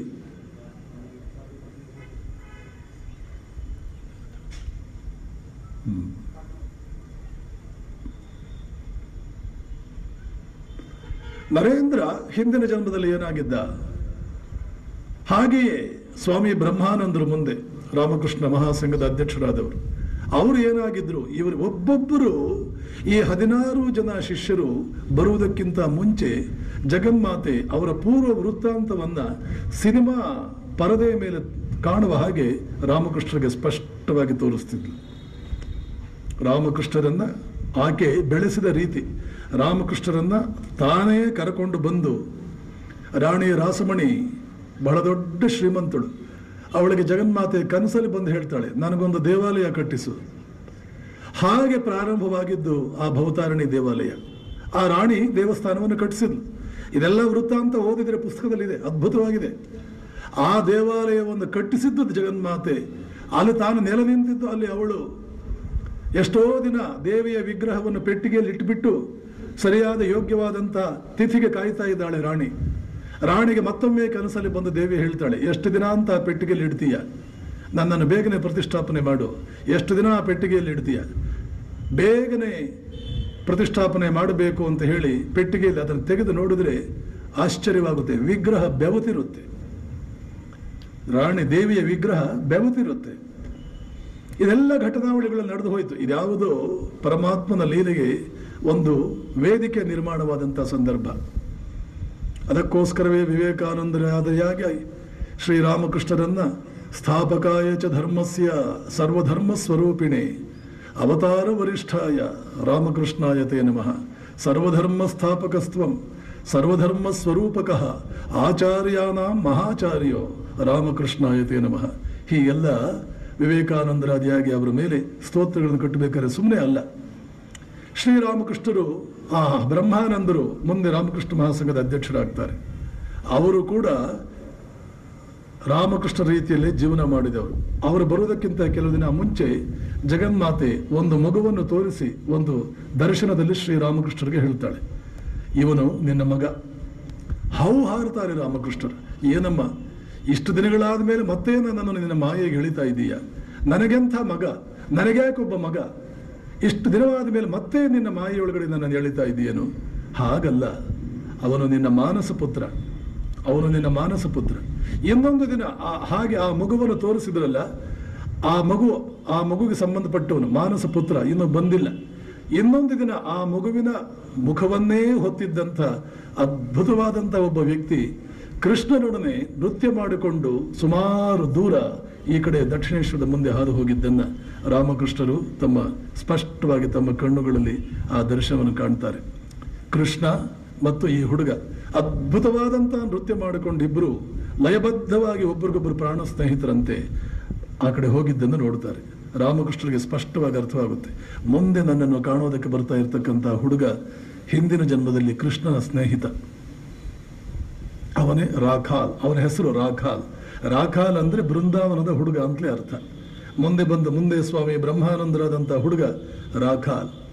ಇದನ್ನು ಕಂಡೇ ಸ್ವಾಮಿ ಶಾರದಾನಂದ ಹೇಳಿದ, ಕಾಲಿಂದಿ ಫುಲ್ಲ ಕಮಲೆ ಮಾಧವೇನ ಕ್ರೀಡಾರತ ಬ್ರಹ್ಮಾನಂದ ನಮಸ್ತುಭ್ಯಂ ಸದ್ಗುರು ಲೋಕನಾಯಕ. ಕಾಲಿಂದಿ ಫುಲ್ಲ ಕಮಲೆ ಮಾಧವೇನ ಕ್ರೀಡಾರತ, ಮಾಧವನ ಜೊತೆ ಕ್ರೀಡೆಯಲ್ಲಿ ನಿರಂತರ ನೆಲೆಸಿದ್ದಂಥ ಬ್ರಹ್ಮಾನಂದ ಸದ್ಗುರು ಲೋಕನಾಯಕ ನಮಸ್ತುಭ್ಯಂ, ನಿನಗೆ ಪ್ರಣಾಮ ಅಂತ ಮುಂದೆ ಆ ಬ್ರಹ್ಮಾನಂದರನ್ನು ಕುರಿತು ಒಬ್ಬರು ಸನ್ಯಾಸಿ ಸೋದರ ಸನ್ಯಾಸಿಗಳು ಒಂದು ಸ್ತೋತ್ರವನ್ನು ರಚನೆ ಮಾಡ್ತಾರೆ. ಈ ಬ್ರಹ್ಮಾನಂದರು ವಿವೇಕಾನಂದರ ತರುವಾಯ ಈ ಎಲ್ಲ ಜವಾಬ್ದಾರಿಯನ್ನು ಹೊತ್ಕೊಂಡ್ರೆ ಸ್ವಯಂ ರಾಮಕೃಷ್ಣರೇ ಹಾಗೆ ಬದುಕಿದರು. ದಿನಕ್ಕೆ 10 ಸಲ 4-6 ಸಲ 18 ಸಲ ಸಮಾಧಿ ಸ್ಥಿತಿಗೆ ಹೋಗಿಬಿಡ್ತಾ ಇದ್ರು. ತಂದೆಯಂತೆ ಮಗ ಮಧುರೆಯ ಮೀನಾಕ್ಷಿ ದೇವಸ್ಥಾನಕ್ಕೆ ಬಂದು ಅಲ್ಲಿಯ ದೇವಿಯ ದರ್ಶನ ಸ್ಪಷ್ಟವಾಗಿ ಆಗಿ ಮತ್ತೆ ಚೇತರಿಸಿಕೊಂಡು ಓಡಾಡುವಷ್ಟು ಶಕ್ತಿ ಬರಬೇಕಾದ್ರೆ ಮೈಯಲ್ಲಿ ಅವರಿಗೆ 3-4 ದಿನ ಬೇಕಾಯಿತು. ತಿರುಪತಿಗೆ ದಕ್ಷಿಣ ಭಾರತಕ್ಕೆ ಬಂದಿದ್ರು ಬ್ರಹ್ಮಾನಂದರು. ತಿರುಪತಿಗೆ ಹೋಗಿದ್ರು, ಮಧುರೆಗೆ ಹೋಗಿದ್ರು, ಯಾವ ಪ್ರಸಿದ್ಧ ದೇವಸ್ಥಾನಕ್ಕೆ ಹೋಗಿದ್ರು ಆ ದೇವತೆ ಸ್ಪಷ್ಟವಾಗಿ ಅವರಿಗೆ ದರ್ಶನ ನೀಡ್ತಾ ಇತ್ತು. ಆ ಸಮಾಧಿಯ ತೀವ್ರತೆಗೆ ಅನುಗುಣವಾಗಿ ಶರೀರದಲ್ಲಿ ಅಲ್ಲೋಲ ಕಲ್ಲೋಲವಾಗ್ಬಿಡ್ತಿತ್ತು. ರಾಮಕೃಷ್ಣರಿಗೂ ಕೂಡ ಹಾಗಾಗ್ತಿತ್ತು. ಎಷ್ಟೆಷ್ಟು ಅನುಭವಗಳಾಗಿ ಹೋಯಿತು, ಅದನ್ನೆಲ್ಲ ತಡ್ಕೊಳ್ಳೋಕೆ ಈ ಶರೀರಕ್ಕೆ ಹೇಗೆ ಸಾಧ್ಯವಾಯಿತು ಅಂತ ಆಶ್ಚರ್ಯವಾಗುತ್ತೆ ಅಂತ ರಾಮಕೃಷ್ಣರೇ ಕೆಲವಾರು ಸಲ ಹೇಳಿದ್ದುಂಟು. ಹೀಗೆ ಮುಂದೆ ಬ್ರಹ್ಮಾನಂದರಾದಂಥ ರಾಖಾಲ್, ಹಾಗೆ ಇನ್ನೊಬ್ಬ ಹುಡುಗ ಬಂದ. ಅವನು ಬರೋದಕ್ಕಿಂತ ಮುಂಚೆ ರಾಧೆಯ ಸಖಿಯ ದರ್ಶನವಾಯಿತು ಶ್ರೀರಾಮಕೃಷ್ಣರಿಗೆ. ಕೊರಳಲ್ಲಿ ಬಂಗಾರದ ಹಾರ ಹಾಕ್ಕೊಂಡಿದ್ದಾಳೆ, ಜ್ಯೋತಿಸ್ವರೂಪಳು, ಮೇಲ್ಗಡೆ ಒಂದು ಕಿರೀಟವನ್ನು ಧರಿಸಿದಾಳೆ.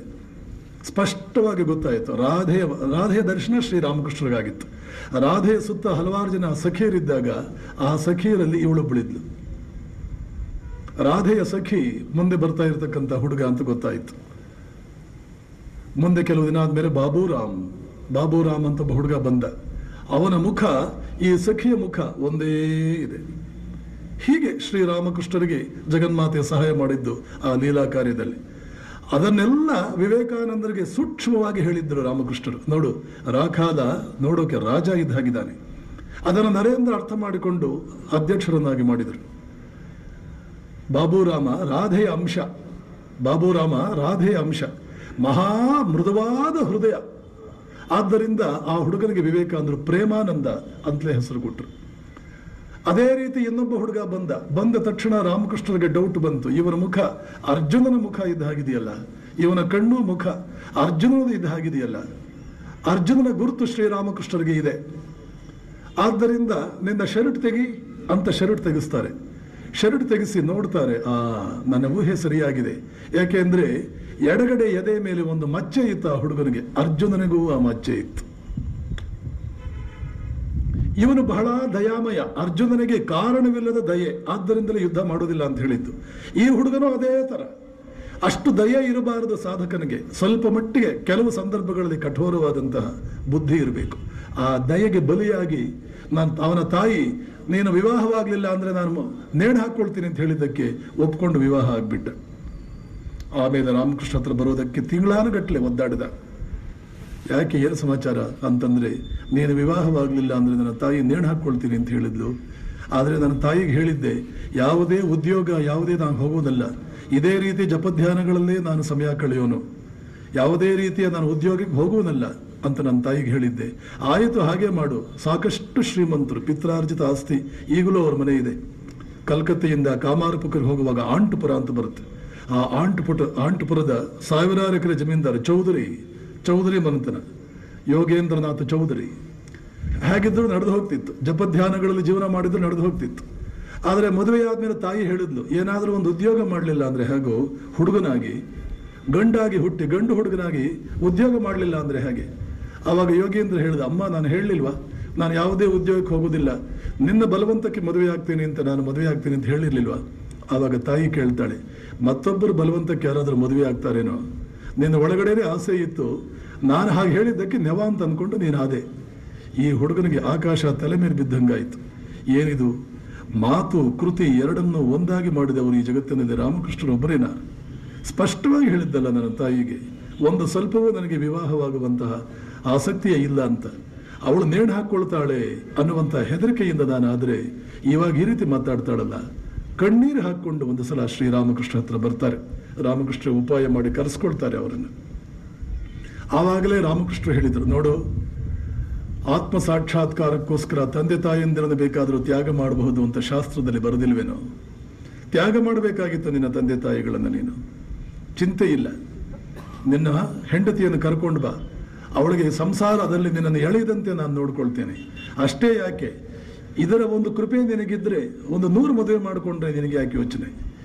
ಇಲ್ಲಿಯ ಕೃಪೆ ನಿನಗಿತ್ತು ಅಂತಂದ್ರೆ ಒಂದು 100 ಮದುವೆ ಮಾಡ್ಕೋ, ವಿವಾಹವಾಗು, ನೀನೇನು ಸಂಸಾರ ಬಂಧನದಲ್ಲಿ ಬೀಳೋದಿಲ್ಲ ಅಂತ ರಾಮಕೃಷ್ಣರು ಅವನಿಗೆ ಸಮಾಧಾನವನ್ನು ಮಾಡ್ತಾರೆ.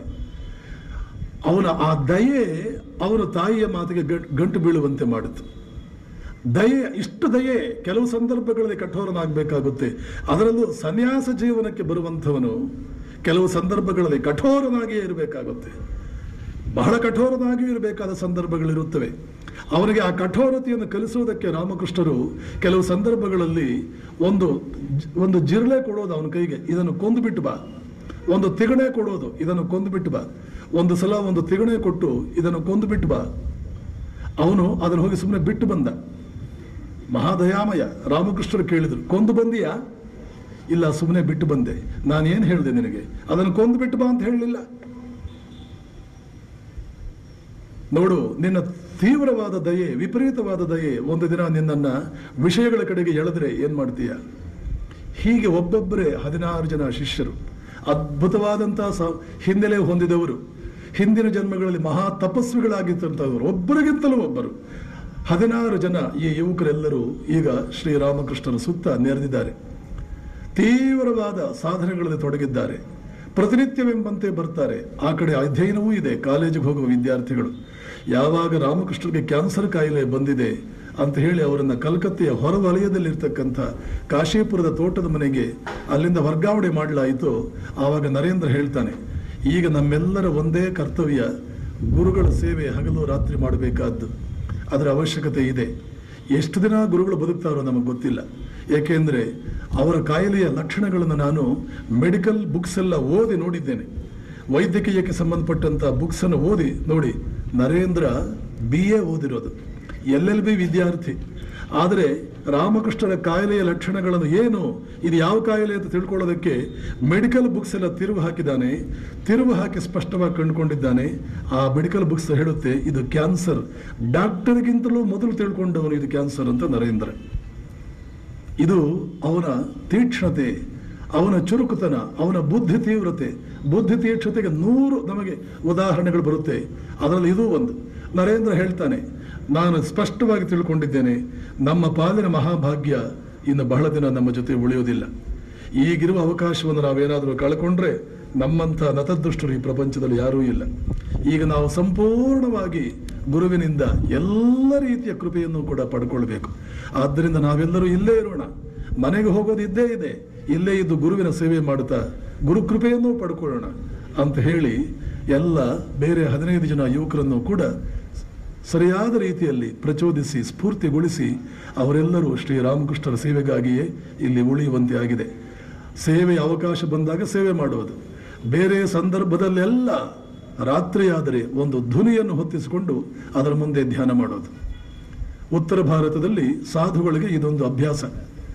ಧ್ವನಿ ಅಂತ ಹೇಳಿ ಮುಂದುಗಡೆ ಒಂದಷ್ಟು ಬೆಂಕಿ ಹಚ್ಕೊಳ್ತಾರೆ. ಸಾಧುಗಳೆಲ್ಲ ಆಧ್ಯಾತ್ಮಿಕ ಸಾಧಕರು ಸುತ್ತ ಕೂತ್ಕೊಳ್ತಾರೆ, ಗಂಟೆಗಟ್ಟಲೆ ಧ್ಯಾನ ಮಾಡ್ತಾರೆ. ಅದು ಒಂದು ಸಂಕೇತ. ನಮ್ಮ ಎಲ್ಲ ಆಸೆ ಆಕಾಂಕ್ಷೆಗಳನ್ನು ಈ ಬೆಂಕಿಗೆ ಹಾಕಿ ಸುಟ್ಟು ಬೂದಿ ಮಾಡ್ತಾ ಇದ್ದೇವೆ. ಆಶಾ ರಹಿತ ಸ್ಥಿತಿಗೆ ನಾವು ಹೋಗ್ತಾ ಇದ್ದೇವೆ. ಸಂಪೂರ್ಣವಾಗಿ ಆತ್ಮ ಸಂಪನ್ನರಾಗ್ತಾ ಇದ್ದೇವೆ. ಆತ್ಮನಲ್ಲಿ ನೆಲೆ ನಿಲ್ತಾ ಇದ್ದೇವೆ.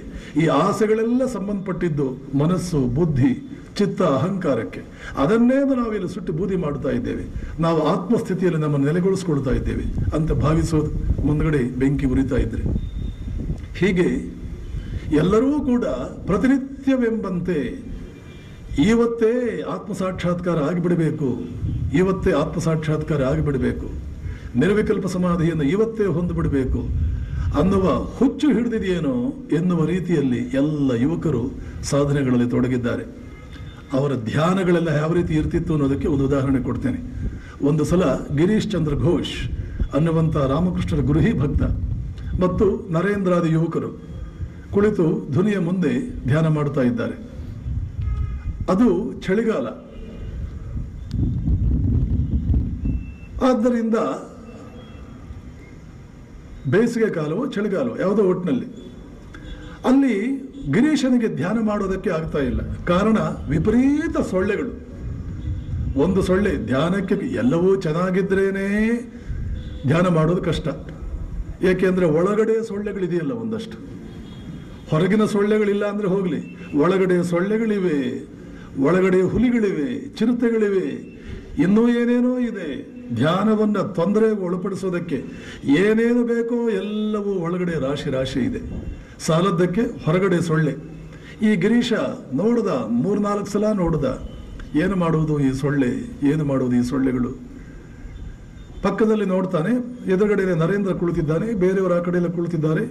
ನರೇಂದ್ರ ಮಾತ್ರ ಕಲ್ಲು ಗೊಂಬೆಯಂತೆ ಕುಳಿತಿದ್ದಾನೆ. ಅರೆ, ಇವನು ಎಷ್ಟು ನಿಶ್ಚಲನಾಗಿ ಕುಳಿತಿದ್ದಾನೆ, ನನಗೆ ಯಾಕೆ ಆಗ್ತಾ ಇಲ್ಲ ಅಂತ ನೋಡ್ತಾನೆ. ನರೇಂದ್ರ ಕಂಬಳಿ ಹೊದ್ಕೊಂಡಿದ್ದಾನೆ. ಓ, ಅದಕ್ಕೆ ಇವನಿಗೆ ಯಾವುದೋ ಸೊಳ್ಳೆ ಕಚ್ತಾ ಇಲ್ಲ, ನನಗೆ ಎಂಥ ಸೊಳ್ಳೆಗಳ ಕಾಟ ಅಂತ ಅಂದ್ಕೊಂಡು ಕಣ್ಣು ಮುಚ್ಚಿ ಮತ್ತೇನೋ ಸ್ವಲ್ಪ ಸಂದೇಹ ಬಂದವನಂತೆ ಸ್ವಲ್ಪ ಆ ಕಡೆಗೆ ಗಮನ ಕೊಟ್ಟು ನೋಡ್ತಾನೆ. ನರೇಂದ್ರ ಕಂಬಳಿ ಹೊದ್ಕೊಂಡಿದ್ದಲ್ಲ, ಕಂಬಳಿ ಹೊದ್ಕೊಂಡಿದ್ದಾನೆ ಅನ್ನೋಷ್ಟರ ಮಟ್ಟಿಗೆ ಸೊಳ್ಳೆಗಳು ಕುಳಿತಿವೆ ಅವನ ಮೈ ಮೇಲೆ.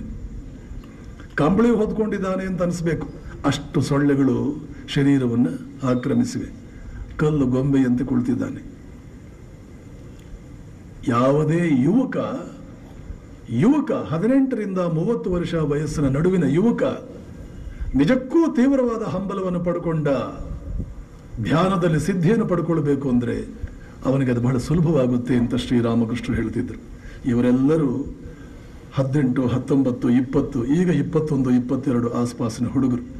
ಹೀಗೆಲ್ಲ ಅವರಿಗೆ ಸಾಧನೆ ಮಾಡೋದಕ್ಕೆ ಸಾಧ್ಯವಾಗಿದೆ ಅಂತ ಹೇಳ್ತಾ ಮುಂದಿನ ವಿಚಾರಗಳನ್ನು ಶ್ರೀರಾಮಕೃಷ್ಣರ ಕೃಪೆಯಿಂದ ನಾಳೆಯ ಉಪನ್ಯಾಸದಲ್ಲಿ ಹೇಳ್ತೇನೆ. ಇವತ್ತಿನ ಉಪನ್ಯಾಸವನ್ನು ಭಗವಾನ್ ರಾಮಕೃಷ್ಣರ ಶ್ರೀಚರಣಗಳಲ್ಲಿ ಸಮರ್ಪಣೆ ಮಾಡ್ತೇನೆ. ಓಂ ತತ್ಸತ್. ಶ್ರೀರಾಮಕೃಷ್ಣ ಅರ್ಪಣಮಸ್ತು.